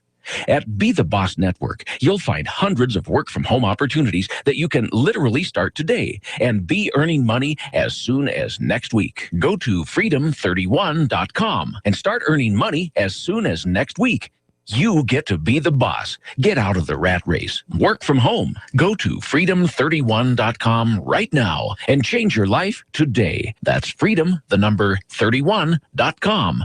Go to freedom31.com and start earning money as soon as next week. You be the boss. Go to freedom31.com. Little Creek Casino is kicking off summer with a 1937 classic custom truck giveaway. Look cool riding around in your street rod truck or win your share of up to $88,000 in cash and prizes. Enter daily, then be at Little Creek to win your spot in the finale every Wednesday and Thursday. On June 25th, top points achievers can snag a spot in the grand finale. Kick off your summer excitement at Little Creek Casino, minutes north of Olympia on Highway 101. It's almost time for the 5th annual Oyster Challenge at the Alderbrook Resort and Spa in Union. Do you have what it takes to eat more oysters in 5 minutes than anyone else? Last year, Clayton Bennett ate a little more than 7 dozen, and that was enough to win a 2-night stay, a spa package, and $400 in dining credit to the Alderbrook Resort and Spa. Think you can do better? We're looking for 5 folks to take on Clayton this year. Sign-ups are happening now. Just click the banner at the top of KMAS.com. Hi, this is Terry Shaw from the Mason County Senior Activity Center. You're listening to Daybreak with Jeff and Dale on News Radio 1030 KMAS. Boy, you're smart listening to this station. Thank you, Terry Shaw. 7:52, there's the Mariners theme music, so give us a call at 360-462-1041. Tell me, in the last 4 games, how many games did the Mariners get shut out? In the last 4 games played, 3 in Houston and 1 in Cleveland. Out of those 4 games, how many times did the Mariners get blanked? No runs across the plate. If you know the answer to that question, give me a call at 462-1041. A pair of tickets to the Sheldon Cinemas or a 4-pack to the Skyline Drive-In, your choice this morning. And you qualify for this Friday's drawing to the not Father's Day. It's Robinson Cano. Nelson Cruz bobblehead. Nelson Cruz bobblehead. That's it. All right. Very good. 462-1041. Give us a call now. 7:53 here at KMAS News Radio, and a good morning to you. Hope you had a wonderful weekend. It was quite nice out there as people were out enjoying and recreating. Unfortunately, the recreating got a little out of hand near the High Steel Bridge. Hiker been rescued after sliding down a canyon wall. Lowered more than 350 feet off the bridge over the Skoke into the narrow rocky canyon to reach the woman. Alive, unresponsive. No update on her condition as of yesterday. She was transported to Harborview, I think. And that is the second in 3 weeks. Is that what we were just saying? Carol was just saying, yeah, I know it was real close. That we had a young man, a male, that slid over the trail. So it's not that it doesn't look dangerous. I don't know if there's some deception there or whatever, but for goodness sakes, don't take the hike down up underneath that bridge. Just enjoy if you're going to go, just look at it from the bridge. Yeah. There's a severe drop that happens about 2/3 of the way down on that trail. And if you're not prepared for it, there's nothing to catch you all the way down to the water and or the big rocks that are at the bottom as well. So just not a good scenario any way you choose. And so short of intentionally jumping off the bridge, this has been kind of like 2 or 3 times now that people in the last year have fallen and slid down that trail. And it's you can't go down the trail to get you. You have to be over the bridge on ropes and pulleys, and it's not easy to rescue somebody from there. Yeah. So, my goodness. I'll let folks know that Seattle did lose 13-0 yesterday, one of their worst defeats in club history. Oh, by the way.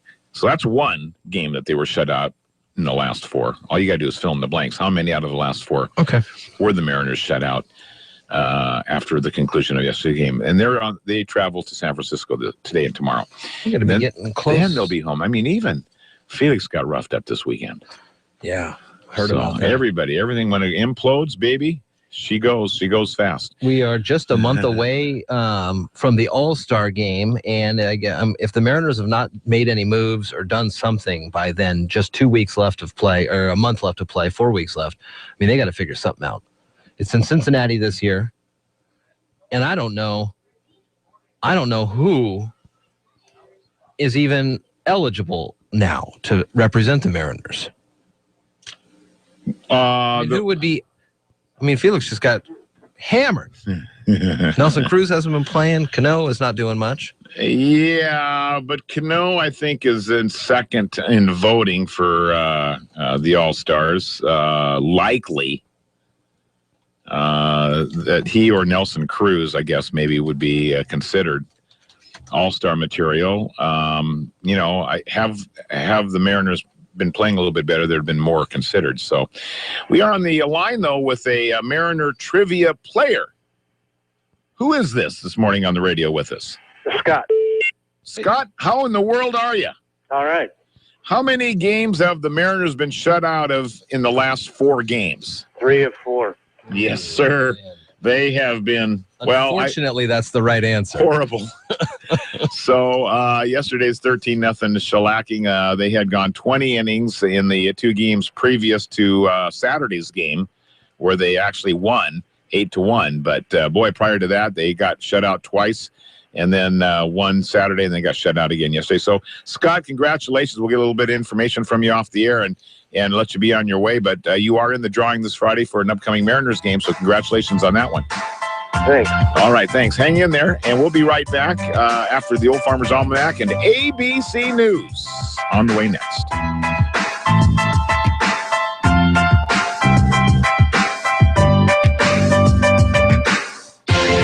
You're listening to Daybreak with Jeff and Dale on KMAS News Radio. Is your garden a haven for wildlife or a no trespassing zone? Advice for those of a more welcoming nature today on the Old Farmer's Almanac Radio Report. Are you suffering with hearing loss? Are you sick of people constantly complaining that your TV is too loud? Are you tired of asking people to speak up? Would you like to hear more clearly, but you don't want to wear a hearing aid that makes you look old? Then you need to try Listen Clear, a life-changing breakthrough precisely designed by top audio engineers to fit your ear almost invisibly. And you can adjust Listen Clear to find the perfect way to hear everything, wherever you are and whatever you're doing. And right now you can try Listen Clear absolutely risk-free with free shipping. We'll even give you free batteries for life. So call now, 1-800-713-3227. Listen Clear is lightweight and completely hassle-free, and it's practically invisible. Call for your 100% risk-free home trial with free shipping and free batteries for life.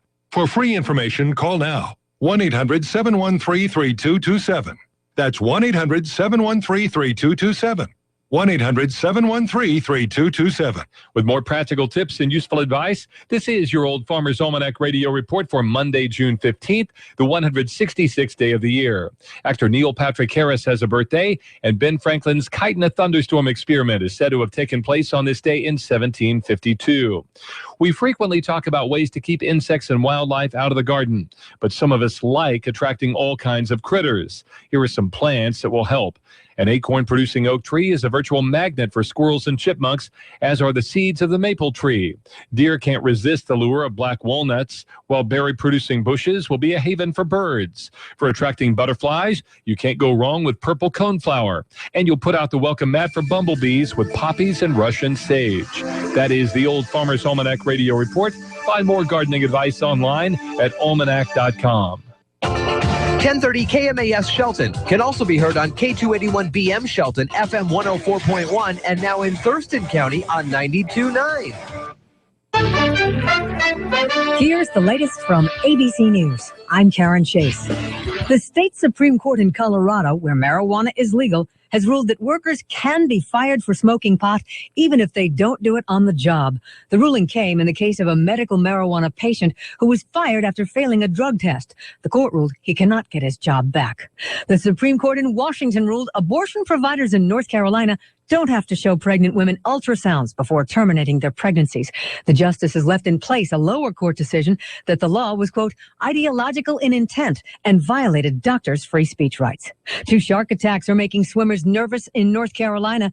The beaches are open again on Oak Island, where a 12-year-old girl and a 15-year-old boy each lost parts of their arms. Brian Watts, Brunswick County Director of Emergency Services, says both are hospitalized. They are both out of surgery. They're both in stable condition this morning, but honestly, they have a really long road ahead. Both were visiting vacationers. Officials are urging all swimmers to be careful and only swim in clear water. They're also patrolling the coastline. United Airlines is offering refunds to passengers whose flight from Chicago to London suffered a detour of more than a day, and passengers were forced to cool their heels at a military base in northern Canada with no heat. ABC's David Curley has their story. Just shy of halfway into their flight from Chicago to London, a vibration, and the crew decides to turn around, landing at the military base. Finally, the next day, another jet arrives to take them to Newark before heading back towards London. One of the passengers snapped a picture of the 11-member crew, which stayed in a hotel, saying, quote, crew arrived looking fresh from their comfy night in a hotel. #outrageous. Her head was down as suspected accomplice Joyce Mitchell was led in handcuffs into a New York courtroom to face charges of helping 2 convicted killers escape. If you want to live a long and healthy life, perhaps a handful of nuts a day would do the trick. They significantly lower your risk of cancer. This is ABC News. You're running your business, and we at Wix.com know things can get stressful, but creating your website doesn't have to be. With Wix, you can create a professional website all by yourself. It's easy and free. You don't have to be a programmer. Just drag and drop everything into place. It's your website, your style. Show the world what you can do. Go to Wix.com and create your own stunning website today. It's easy and free. When building a deck, you have a choice. Redwood decks are one of a kind. Plastic decks are one of a mold. Redwood decks are naturally beautiful. Plastic decks are unnaturally not beautiful. Redwood decks are terrific for grilling burgers. Plastic decks are terrific for grilling your feet. Compare for yourself. Real, strong Redwood. Visit getredwood.com. Local news is brought to you by Fred Holmes Tree Service. FredHolmesTreeService.com, 427-4489. For KMAS NewsRadio.com, I'm Mary Lynn Foster. A hiker was rescued after sliding over 300 feet below the high steel bridge in Olympic National Forest. According to the Mason County Sheriff's Office, a 25-year-old female fell and slid down the canyon wall late Saturday afternoon. MCSO Corporal Tim Ripp descended over 350 feet to rescue the injured hiker. She was then airlifted to Harborview Hospital. Starting this week, you may notice an increase in military vehicles and uniformed personnel around the Shelton area. The National Guard will be utilizing the Port of Shelton as they prepare for the upcoming Evergreen Tremors earthquake response drills. Henry Cervantes from the Mason County Department of Emergency Management stopped by the KMAS studios on Friday to explain what it's all about. There's going to be an earthquake exercise happening at Sanderson Field from June 19th to 24th. We'll have troops there. We'll have military vehicles entering and exiting the port facility. We'll have helicopters flying in and out.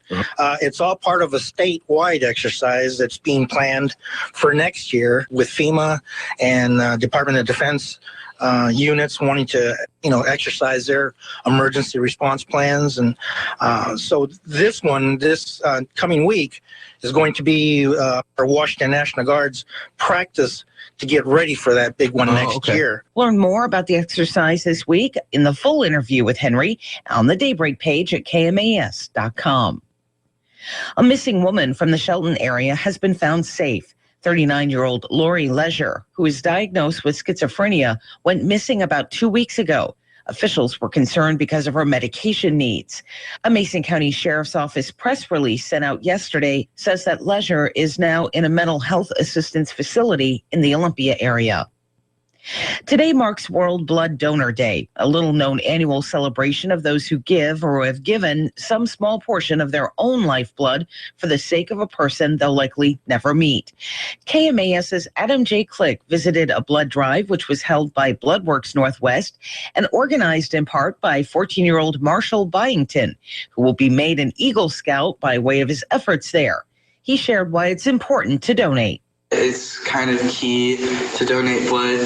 You might need to use blood in the future, and it's kind of giving back early. If you can donate, then that's awesome, and it's really necessary for others so that they can be able to survive. Donated blood saves hundreds of lives every year, yet less than 10% of the population ever donate. Learn more about how you can help in the full interview at KMAS.com. For 1030 KMAS, FM 104.1, and in Thurston County on 92.9, I'm Mary Lynn Foster. Family-owned Gillis Auto Center in Shelton. Best deals, best price, best trade, and low payment. Just go to Gillis. Matter of fact, inventory is busting at the seams right now, and Gillis is ready to deal today. Just go to Gillis. Ford certified pre-owned. 1.9% APR up to 72 months. We're talking the F-150, Ford Focus, Fusion, and Escape. A huge selection of pre-owned with prices as hot as the weather. At the City Center Matlock exit and GillisAutoCenter.com. Financing OAC.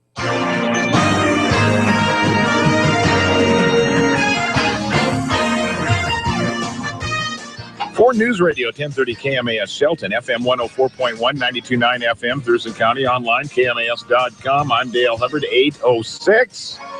Mariners, well, how about those Mariners? 13-0 beat down at the hands of the league-leading Houston Astros. Lose 2 of 3 in Houston, win 2 of 3 in Cleveland. Now they're in San Francisco for 2. Seattle has been shut out in 3 of their last 4 games. Not a good record to pack around with you, but nevertheless, they'll go back at it again. And as one of the familiar phrases that has been bandied about this season, they'll keep on grinding. Yeah, they got a lot of grinding to do. They got some grinding to do, to be sure. So we'll have pregame for you at 6. First pitch a little after 7 tonight. A young Michael Putnam hopped into the passenger seat of his dad's blue pickup truck, and they used to head on down to a nearby quarry, and a big pile of sand was dumped from the previous day, and there they'd shovel around and play with their trucks and just have a great old time. He says, I used to build sand castles, and he says, I know that sand. The quarry, now the U.S. Open golf course, and that sand now fills the bunkers instead of the sandboxes, and that boy has become a U.S. Open golfer. Michael Putnam played his golf at Curtis High in Tacoma, and he is here. He is qualified, and he's ready to go at it. And his brother will be on the bag for him. Speaking of being on the bag, Michael Greller, former University Place teacher, turned caddy, which is a step up in the whole scheme of things. Oh, okay. A lot of people have a teaching career, and I'm not gonna diss that. Certainly, that's a wonderful career. But if you can be a caddy for Jordan Spieth, one of the up-and-comers, most highly acclaimed young guns in the game, and oh, by the way, the Masters champ this year, coming in for his second notch on the major wheel today, and so Michael Geller will be on the bag with Jordan Spieth as the U.S. Open gets underway this coming Thursday at Chambers Bay. That's sports notes for you this time around. Just got the weather forecast. South Sound forecast, very nice here this week. I tell you what, it is 58. It's about 60 right now. Sun's out, shining, looking good. 85 the high today, 75 tomorrow, Wednesday and Thursday, 70 on Friday, and then 80 back up for Saturday and Sunday. It's Daybreak with Jeff and Dale on KMAS News Radio. Join the guys as they talk with neighbors, newsmakers, and each other, getting your day off to the absolute best possible start in the history of mornings. Connect with Jeff and Dale through the KMAS listener line by email or Facebook. Now from the shores of Hood Canal, Daybreak with Jeff and Dale. All right, good morning to you. It's Daybreak here at KMAS News Radio, KMAS.com. Brian, can you hear us? Brian. I can see, you know what's weird is I can see him talking. Audio up and down. There we go. There we are. Hey guys. Where we been? Where you been, Ben? I've been here. I've been the man behind the curtain, but muffled. Muffled, yeah. I had you muffled. I think talk in my mouth. I think that's not good for radio. Oh my I'm god. I'm not the expert. You'd be surprised. Apparently we're not too You'd be surprised what we can get away with. All right, so we do want to welcome Brian LaFlame from the LaFlame Group this morning, and it's our radio real estate resources show every Monday long about this time. And hey, Brian, how are you this morning? How was your weekend? Wonderful, gentlemen. How are you? How can you be sad in this weather? Oh, yeah. It's going to be a great week upcoming to spotlight the beautiful Northwest. And I can only imagine we're talking about people renting out their homes for the folks traveling in. This is going to be just tens of thousands of dollars. Ridiculous amounts. This has got to be a great welcome to the world. Check out how beautiful the area is here in the South Sound. And oh, by the way, our real estate market's doing pretty good as well. Isn't that right? It's doing incredibly well, and hopefully we can sell a few houses to some of these golfers. I keep seeing in restaurants all around Tacoma and the surrounding areas. Yeah, for sure. And they're packed with people, and people are going to go, you know, this, I was always told that it rained all the time out here, and and it's going to be beautiful this week. Yeah, we don't want to dispel those rumors too widely, but maybe a little bit. Yeah, for sure. Oh, you get a couple of transplants. What's the harm?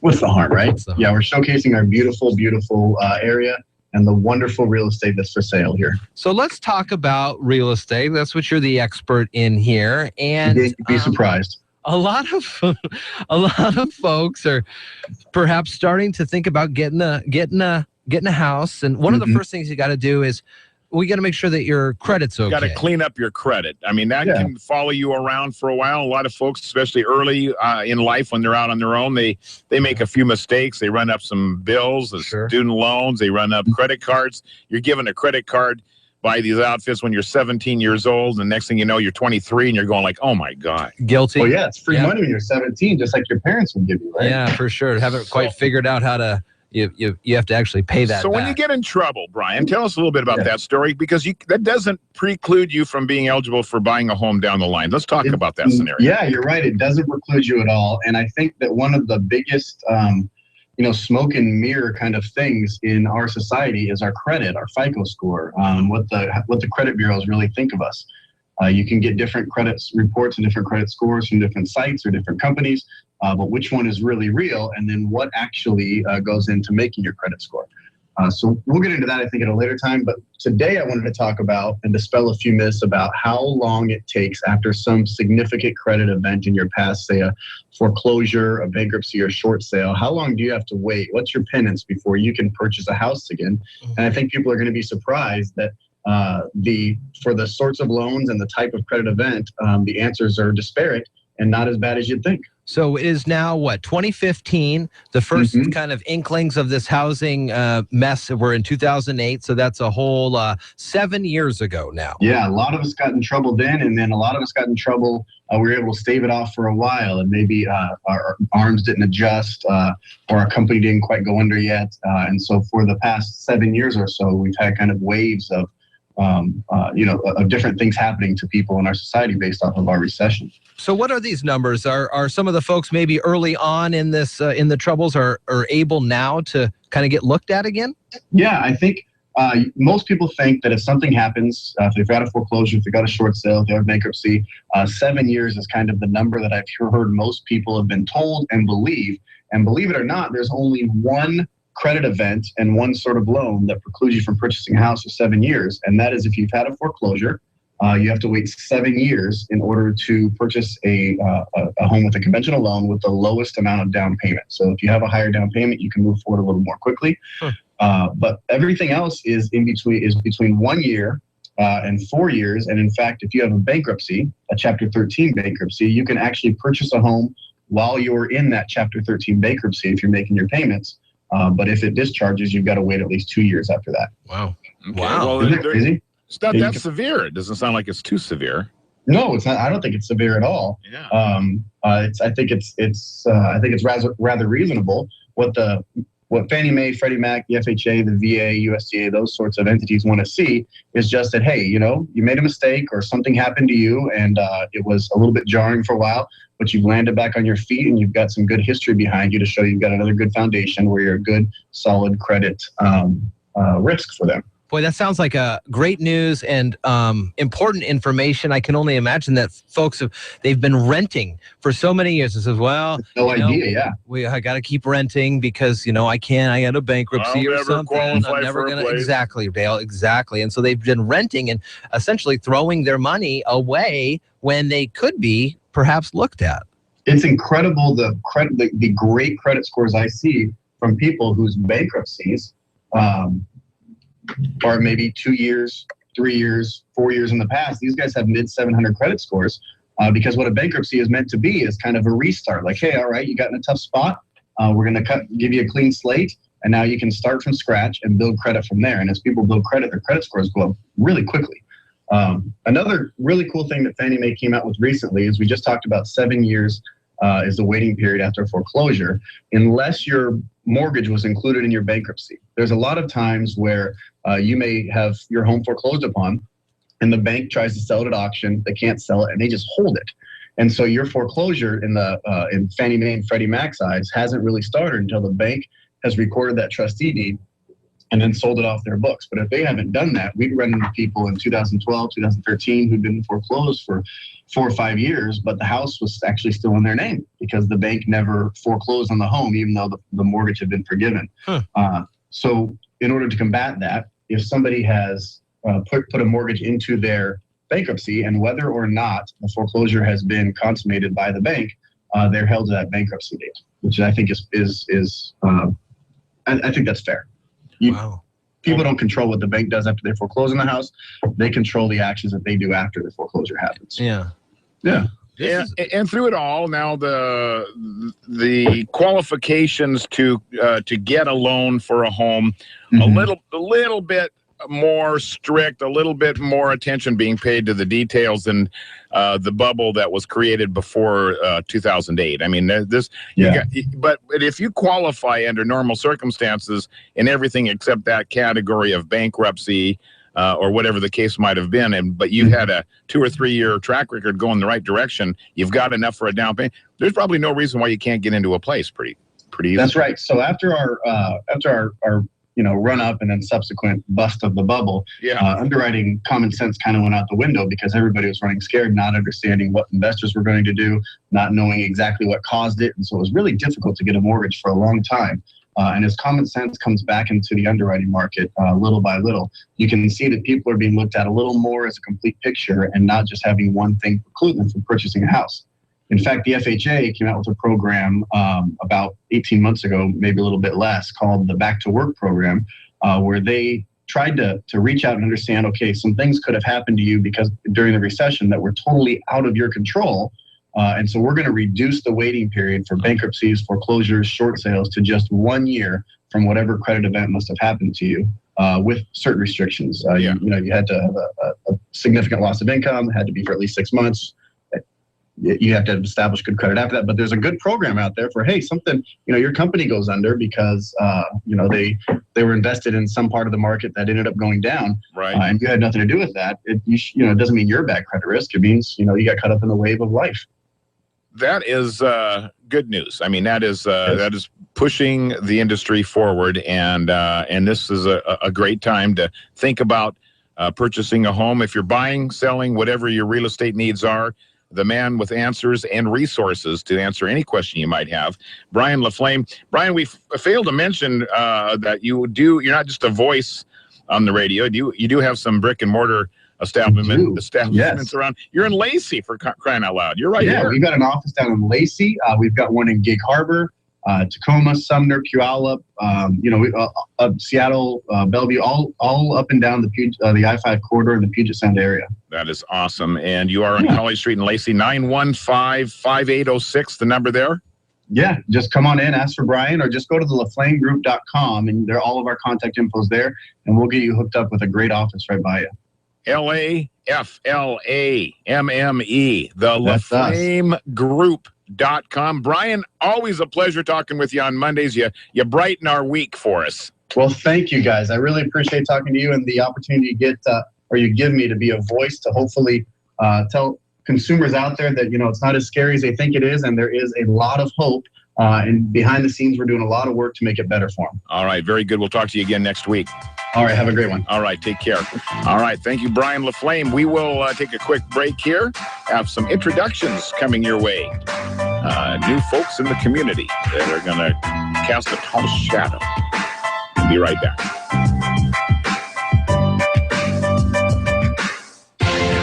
You're listening to Daybreak with Jeff and Dale on KMAS News Radio.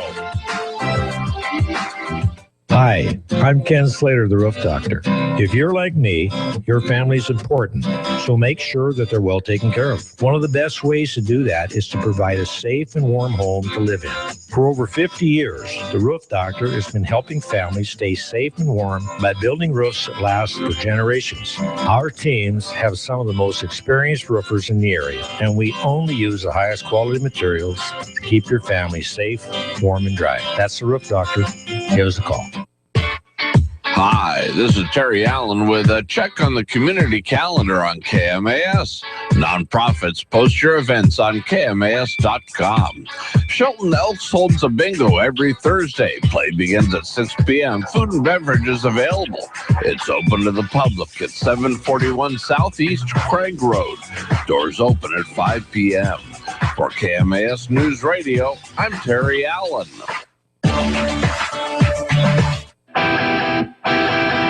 It's almost time for the 5th Annual Oyster Challenge at the Alderbrook Resort and Spa in Union. Do you have what it takes to eat more oysters in 5 minutes than anyone else? Last year, Clayton Bennett ate a little more than 7 dozen, and that was enough to win a 2-night stay, a spa package, and $400 in dining credit to the Alderbrook Resort and Spa. Think you can do better? We're looking for 5 folks to take on Clayton this year. Sign-ups are happening now. Just click the banner at the top of KMAS.com. We are the suckers of the world. No other country would run themselves the way that we're running our country. We're the only developed country in the world that doesn't have a national healthcare system. We're one of the few developed countries in the world that doesn't offer free college education and trade schools to anybody who's a high school graduate. We got $1 trillion in student loan. No other country would even consider that. We are the suckers of the planet. Why? Because our political system has been bought off by billionaires and big corporations. Hi, Tom Hartman here. Join me 9 to noon on News Radio 1030 KMAS.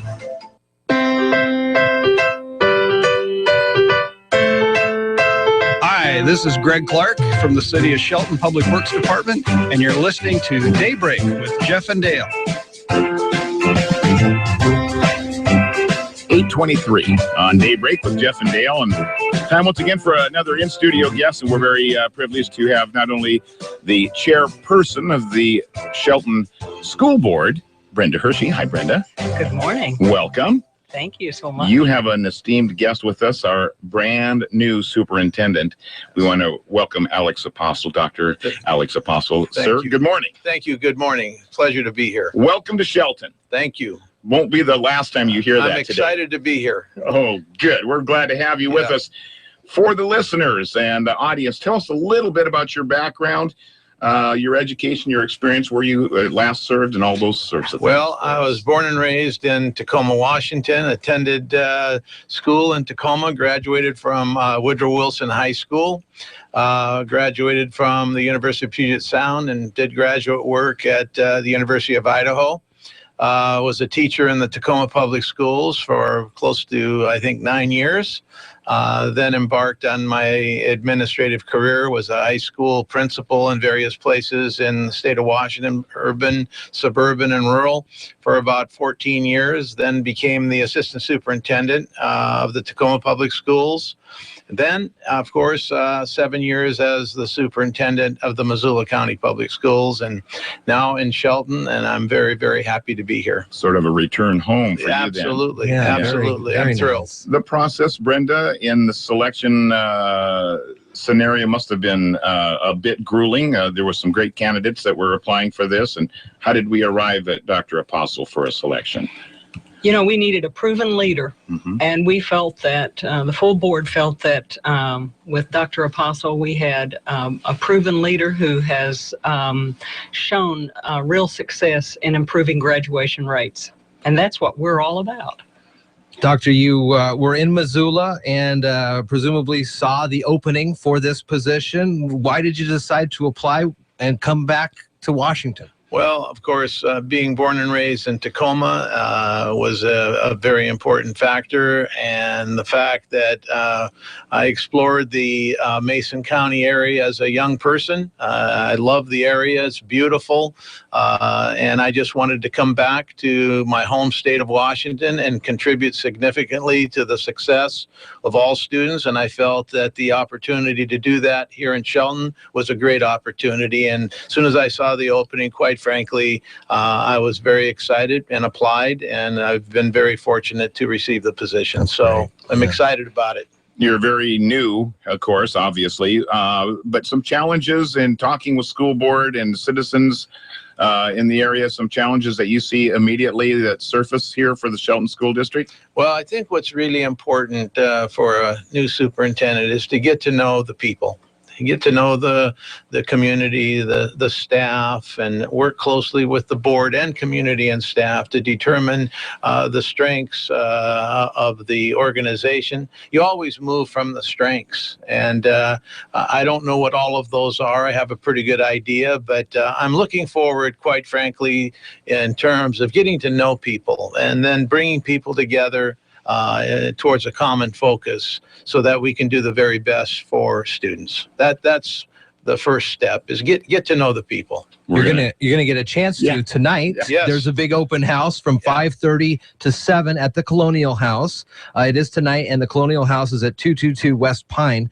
So the public is invited to come and meet you, and then you've got all summer to. Yeah, I'm looking forward to this evening, today's activities, and of course, being here during the summer gives me the opportunity to meet a lot of people, and quite frankly, that's the most important piece of all this work, is getting to know people. Well, we wish you nothing but success in your new adventure here in Shelton. Thank you. Again, tonight at 5, you can come by the Colonial House, 5:30? 5:30. At the Colonial House to meet Dr. Apostle and Alex, as he said. Yes. So, and we're sure that you're going to get good support from the community, and you're on a bit of a whirlwind today, Sort of, yes. going out and meeting the people and engaging and talking and, That's the key. and introducing yourself. And I just want to thank you for inviting me. I really appreciate it, and I know we'll be seeing one another quite frequently. Good. I was on a radio program back in Missoula, and it was very beneficial to be able to communicate with the public in terms of where the schools were going and why. So thank you very much. Well, we're very anxious to see you frequently. Thank you. Here to give us updates on the school district. Thank you very much. All right, very good. We'll leave you on your way. Thank you, Brenda. Thank you, Dale. All right, thank you, Alex. We'll talk to you soon. Yes, I'm going to get, we've got to move on to the stock numbers, and we'll get those right away here on KMAS. Yeah. Great to meet you, Alex. Thank you so much. And now on the line from Edward Jones. Alex Jones. I almost said Alex Jones there. That's good. Combining Tell Alex the two hi for me. things. How you doing, Karen? I'm doing awesome. How about you guys? Great. Did you have a good weekend? I did. I played some golf yesterday. Oh, yeah. Where at? I played Eagles Pride up in Fort Lewis, Jablam Golf Course up at Mounts Road. Yeah. Oh, that's the one with the 600-yarder. Is that right? A 600-yard par 5? I know they have a really monster par 5. I don't know if it's 600 or not. But we played the back 9, so we don't have. There's another par 5 that's pretty doggone long. Really? Oh, Yeah, I've heard that's a great course. It's right along the freeway. Yeah, it's right along the freeway. Yeah, it's open to the public. So I love the back 9. So it's a nice back 9. Oh, so, cool. Yeah, I played pretty. Hey, I almost could have gone on the PGA Tour yesterday. Almost. That's better than me then. Yeah. How is Wall Street today? I'm sorry. I wish I could say it was better. No, stick with the golf talk. Exactly. Yeah. Yes. Exactly. Yes. U.S. stocks are retreating as Greece edged closer to a debt default after talks with its international creditors fell apart. The talks between Greece and its creditors broke up after less than an hour on Sunday, raising the prospect that Athens being unable to repay $1.8 billion owed to the International Monetary Fund by the end of this month. In domestic economic news, the U.S. industrial production unexpectedly fell in May as a strong dollar and energy spending cuts continue to weigh on manufacturing and mining outputs. U.S. Treasuries are gaining this morning as the threat of Greek default is raising demand for the relative safe of U.S. government securities. So far this morning, the S&P 500, the best performing sector is utilities, while the worst performing sector is technology. The Dow Jones Industrial Average is down 130 points at 17,768. The NASDAQ Composite Index is down 38 points at 5,012, and the Standard & Poor's 500 Index is down 15 points at 2,078. This morning, volume on the New York Stock Exchange is moderate, with 185 million shares being traded, and decliners are outnumbering advancers by a roughly 4-to-1 margin. In the commodity markets, the spot price of gold is down 24 cents to $1,181.41. The spot price of silver is up 8 cents to $16.05, and crude oil prices are down 41 cents to $59.55. In the bond markets, a 30-year Treasury yield is currently 3.08%, and the 10-year Treasury yield is 2.35%. Stocks of local interest: Amazon is down $5.44, Costco is down $1.13, Boeing is down 64 cents, Starbucks is down 42 cents, and Microsoft is down 71 cents. This is Karen Shade of Edward Jones, member SIPC, serving individual investors with personalized attention and long-term financial advice. I'm located at 1051 Southeast State Route 3 in Shelton, and if you'd like additional information, you can contact me at 426-4590, and daily commentary is also located on our website at edwardjones.com. Have a great Monday.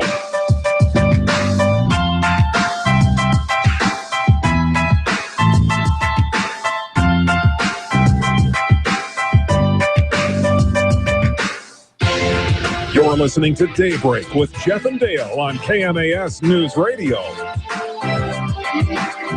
Local news is brought to you by Shelton Health and Rehabilitation Center. Find them online at sheltonhealthandrehab.com. For KMASnewsradio.com, I'm Mary Lynn Foster. A hiker was rescued after sliding over 300 feet below the High Steel Bridge in Olympic National Forest. According to the Mason County Sheriff's Office, a 25-year-old female fell and slid down the canyon wall late Saturday afternoon. MCSO Corporal Tim Ripp descended over 350 feet to rescue the injured hiker. She was then airlifted to Harborview Hospital. Starting this week, you may notice an increase in military vehicles and uniformed personnel around the Shelton area. The National Guard will be utilizing the Port of Shelton as they prepare for the upcoming Evergreen Tremors earthquake response drills. Henry Cervantes from the Mason County Department of Emergency Management stopped by the KMAS studios on Friday to explain what it's all about. There's going to be an earthquake exercise happening at Sanderson Field from June 19th to 24. We'll have troops there. We'll have military vehicles entering and exiting the port facility. We'll have helicopters flying in and out. It's all part of a statewide exercise that's being planned for next year with FEMA and Department of Defense units wanting to, exercise their emergency response plans. And so this coming week is going to be our Washington National Guard's practice to get ready for that big one next year. Learn more about the exercise this week in the full interview with Henry on the Daybreak page at KMAS.com. A missing woman from the Shelton area has been found safe. 39-year-old Lori Leisure, who is diagnosed with schizophrenia, went missing about 2 weeks ago. Officials were concerned because of her medication needs. A Mason County Sheriff's Office press release sent out yesterday says that Leisure is now in a mental health assistance facility in the Olympia area. Today marks World Blood Donor Day, a little-known annual celebration of those who give or have given some small portion of their own lifeblood for the sake of a person they'll likely never meet. KMAS's Adam J. Click visited a blood drive, which was held by Bloodworks Northwest and organized in part by 14-year-old Marshall Byington, who will be made an Eagle Scout by way of his efforts there. He shared why it's important to donate. It's kind of key to donate blood. You might need to use blood in the future, and it's kind of giving back early. If you can donate, then that's awesome, and it's really necessary for others so that they can be able to survive. Donated blood saves hundreds of lives every year, yet less than 10% of the population ever donate. Learn more about how you can help in the full interview at KMAS.com. For 1030 KMAS, FM 104.1, and in Thurston County on 92.9, I'm Mary Lynn Foster. If you or your loved ones have been injured in a car accident and the insurance company is not treating you fairly, then call me, Attorney Harold Carr. Don't be a victim of a negligent driver and then be victimized by the insurance company. My law firm has 6 locations and has handled more than 10,500 personal injury cases. We have 7 attorneys and 23 staff members dedicated to protecting your legal rights. Car accident? Call Carr. HaroldCarRattorney.com. HaroldCarRattorney.com. What's a lever action? What's a pump? What's an automatic? What's a bolt action? How do these things work? What's a magazine? What are all these terms everybody's using? Hi, folks. I'm Tom Gresham, and I invite you to join me as we answer these and other questions on Gun Talk. Gun Talk is the only show out there about gun rights, collecting, personal defense, sport, and recreational shooting. And of course, we never forget about safety on Gun Talk. Sundays, noon to 3 on KMAS News Radio.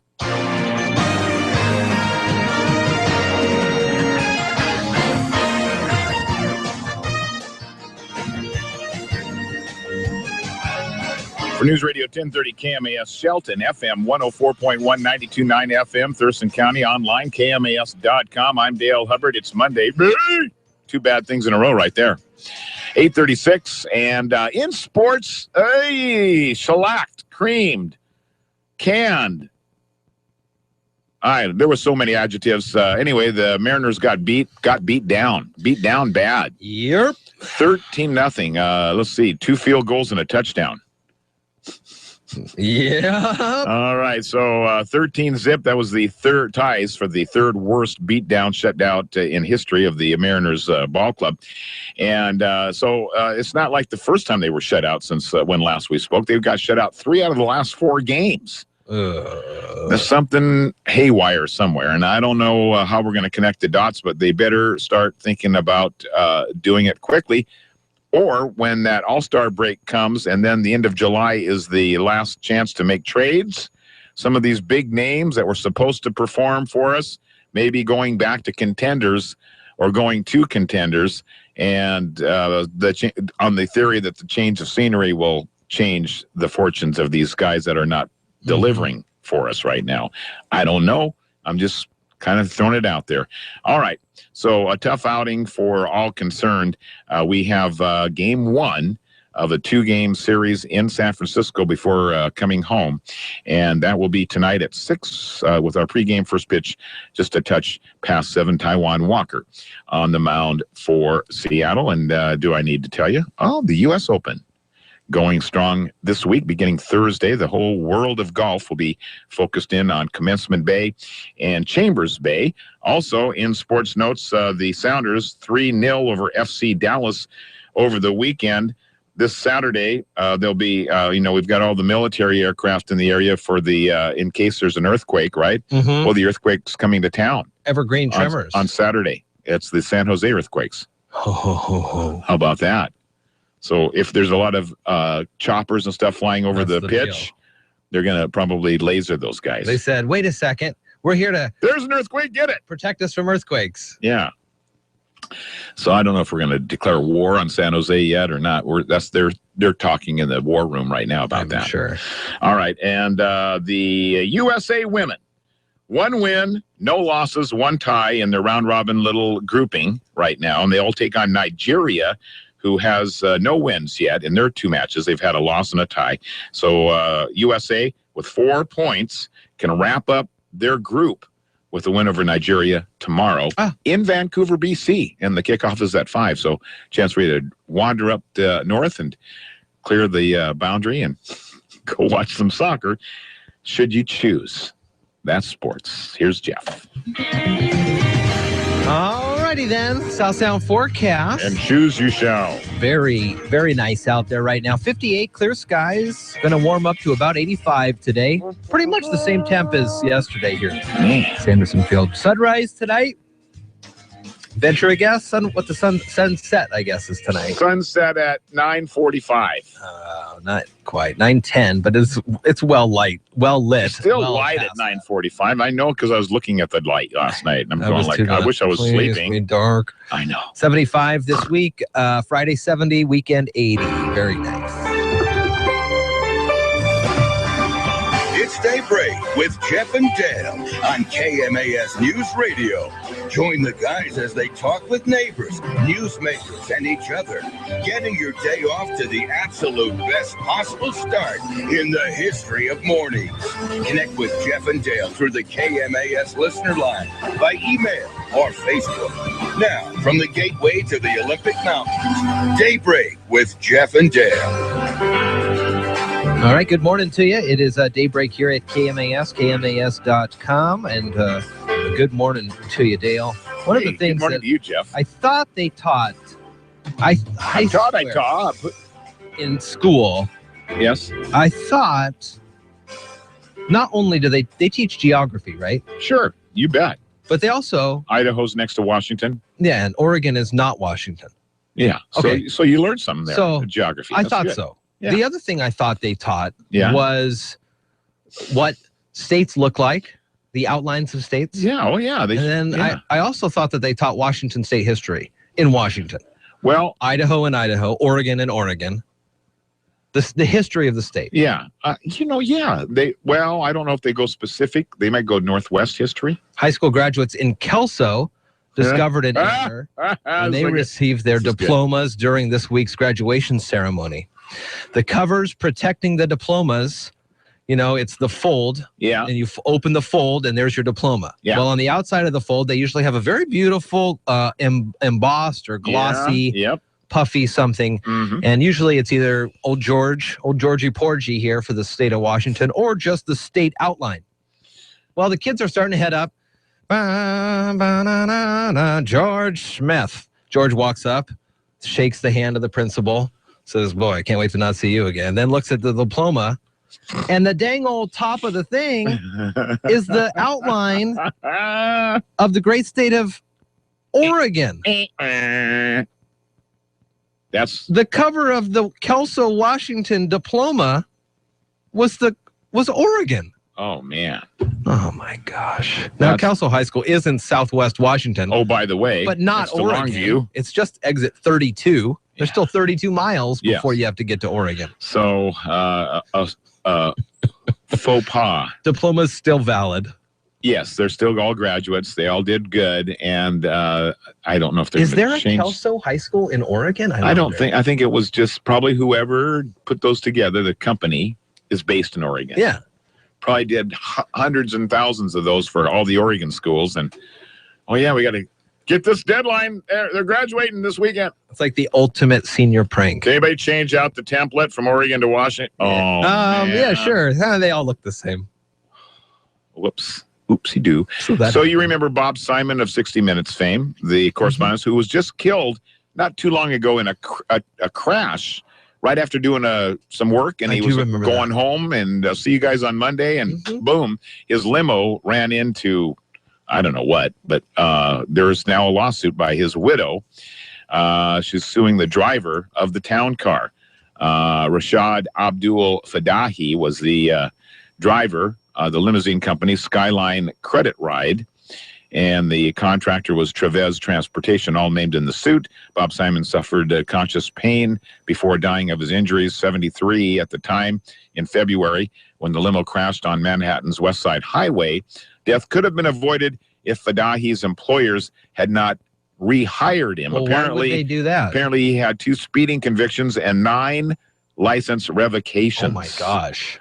Is it that hard to find somebody to drive a limo? Apparently.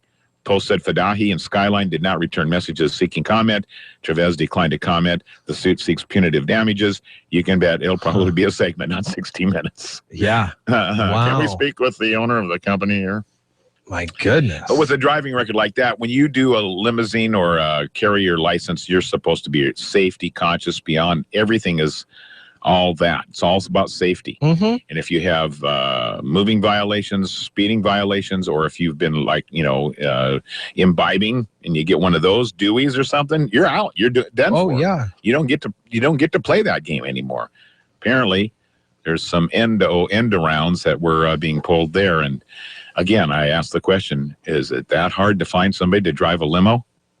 I can't imagine. Man, wow. Although in New York, there's a lot of folks that never got their driver's license. And I enjoyed Bob Simon's because stuff. they're on the subway. Yeah, he was really a good correspondent for 60 Minutes. Dateline Entiat, Washington. Okay, Searchers have located a Wenatchee woman who had been stranded in Chelan County wilderness for more than 3 days after her car blew a tire. The Chelan County Sheriff's Office says 50-year-old Margaret Johnson found down 150 feet down an embankment near a remote forest road about 20 miles west of Entiat. She was taken to a local hospital. Now, the story does not go on to say if she walked 20 miles west of Entiat or if she was just 150 feet down from where her car was and nobody thought to look. And so she was just there for 3 days. But regardless, she seems to be okay. Okay. But 3 days in the Chelan County wilderness. And there are rattlesnakes. We know that. All right, we'll take a quick break. Start to think about wrapping stuff up here on a Monday morning. Daybreak with Jeff and Dale. You're listening to Daybreak with Jeff and Dale on KMAS News Radio. For KMAS News Radio, this is Adam J. Click. Monday is World Blood Donor Day, a day to give thanks to those individuals who have gone through the life-saving process of donating blood. Over the weekend, I visited a blood drive held by BloodWorks Northwest and spoke with Tori Fairhurst, one of the main organizers for blood drives in the area, and Marshall Byington, a 14-year-old Boy Scout who had helped to arrange the blood drive as part of his qualifications to become an Eagle Scout. Tori explained what BloodWorks Northwest is all about. We have 21 mobile units going out every single day throughout Western Washington, and we collect blood from Bellingham, and now we are supplying more than half of the hospitals in Portland. In Olympia, we have Olympia Donor Center in downtown Olympia, and we also have a little blood mobile that is based out of Olympia, and then a truck. So basically today we're set up in a gymnasium, and so we have a truck that comes in and loads everything, so the gymnasium just transforms into a blood drive event. Those familiar with the organization will know that for nearly 70 years, they were known as the Northwest Blood Center, and then, as well as now, they are the only blood service organization that provides blood to Northwest hospitals in Pierce, Mason, and Thurston counties. I asked Tori to give me some details about who can and can't donate blood, as well as what the process entails. Most people are able to donate blood. The biggest misconception, like if a person's diabetic, they can donate blood. If a person has had a tattoo or a piercing, as long as it was done in a licensed facility, they can donate blood. People who've had cancer in the past, as long as it wasn't blood-related cancer, after 5 years, 5 years after their last treatment, they actually are able to donate blood. So there are some things, like if a person's taking certain blood thinners or certain medicines for prostate problems, certain medicines for severe acne, but like depressant medicines, birth control, ADD. I get a lot of questions about ADD medicine. None of that matters. If you've had a flu shot, you can get a flu shot and donate on the same day. And sometimes people just don't want to donate, and that's okay. But, they'll use an excuse like, oh, I've got diabetes. And it's like, actually, it's not okay. And they get this look like, oh, no, that's my excuse. I've been using it for a year. When you come to donate blood, we need a person to bring photo ID, be well-nourished, well-hydrated. The whole process is going to take about 45 minutes to an hour. Some people come in and they think it's going to take 10 minutes, but 10 minutes just to register and then fill out your paperwork. And then we double check your blood pressure, temperature, pulse, take a tiny drop of blood from your finger to make sure that you have an abundance of red cells. And then after that, if everything checks out in the screening section, after you've answered all your questions and we review everything, we're going to scrub your arm for 30 seconds. It'll be completely sterile. We're going to draw the blood from the crook of your arm, just a tiny pinch for 1 second, and then blood donation takes about 7 to 10 minutes. And then we go to juice and cookies for 10 minutes. And then after that, just no heavy lifting or strenuous exercise for the rest of the day.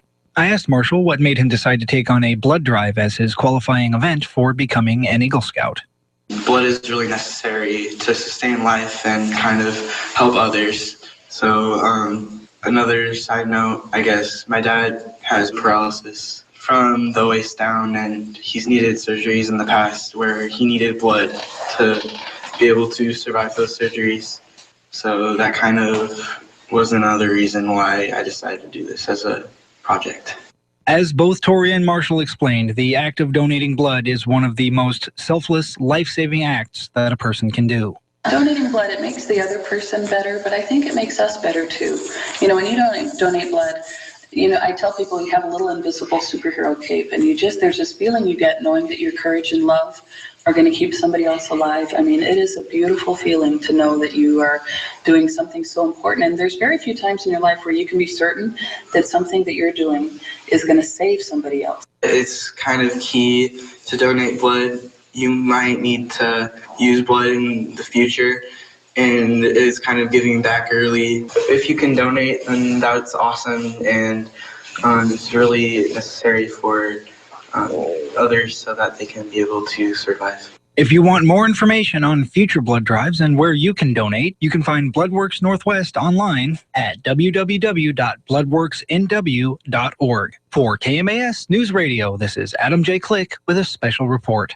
Hi, this is Carrie Lemon. United Way of Mason County's 7th Annual Day of Caring will be held on Tuesday, June 23rd. This event celebrates giving, caring, and making a difference to celebrate the community by advancing the common good. Volunteers are needed and projects include Habitat for Humanity, Hood Canal Food Bank, Crossroads Housing, and many others. To volunteer, call United Way at 426-4999. This year's Day of Caring is brought to you by Harrison Medical Center, Heritage Bank, Mason County Journal, and our Community Credit Union. We hope that you'll join us for the Day of Caring, and remember to always give, advocate, volunteer, and live united.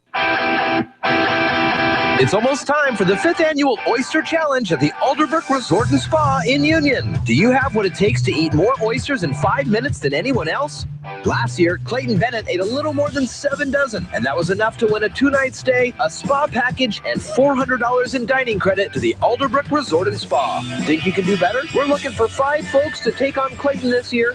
Sign-ups are happening now. Just click the banner at the top of KMAS.com.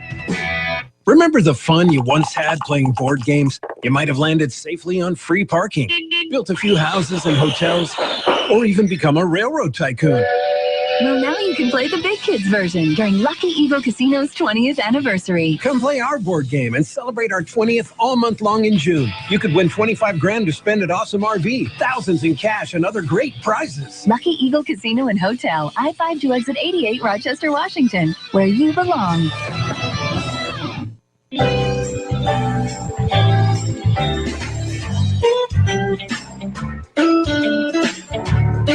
All right, 8:53 here on a Monday morning. It's Daybreak with Jeff and Dale, KMAS.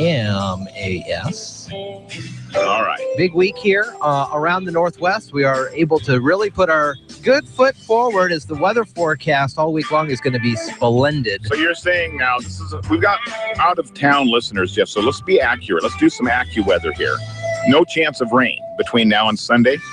Zero chance of rain. I'm not seeing, let me go. I got a 10-dayer here, and this goes well past. And I see no rain for the next 10 days. Today being the 15th of June. Another warm mid-80s. 85 today. Now, there will be cloud cover. And cooler temperatures, but when we say cooler, still mid-70s, right? 75 for Tuesday, Wednesday, Thursday. That's perfect. 70 Friday on 70 on Friday.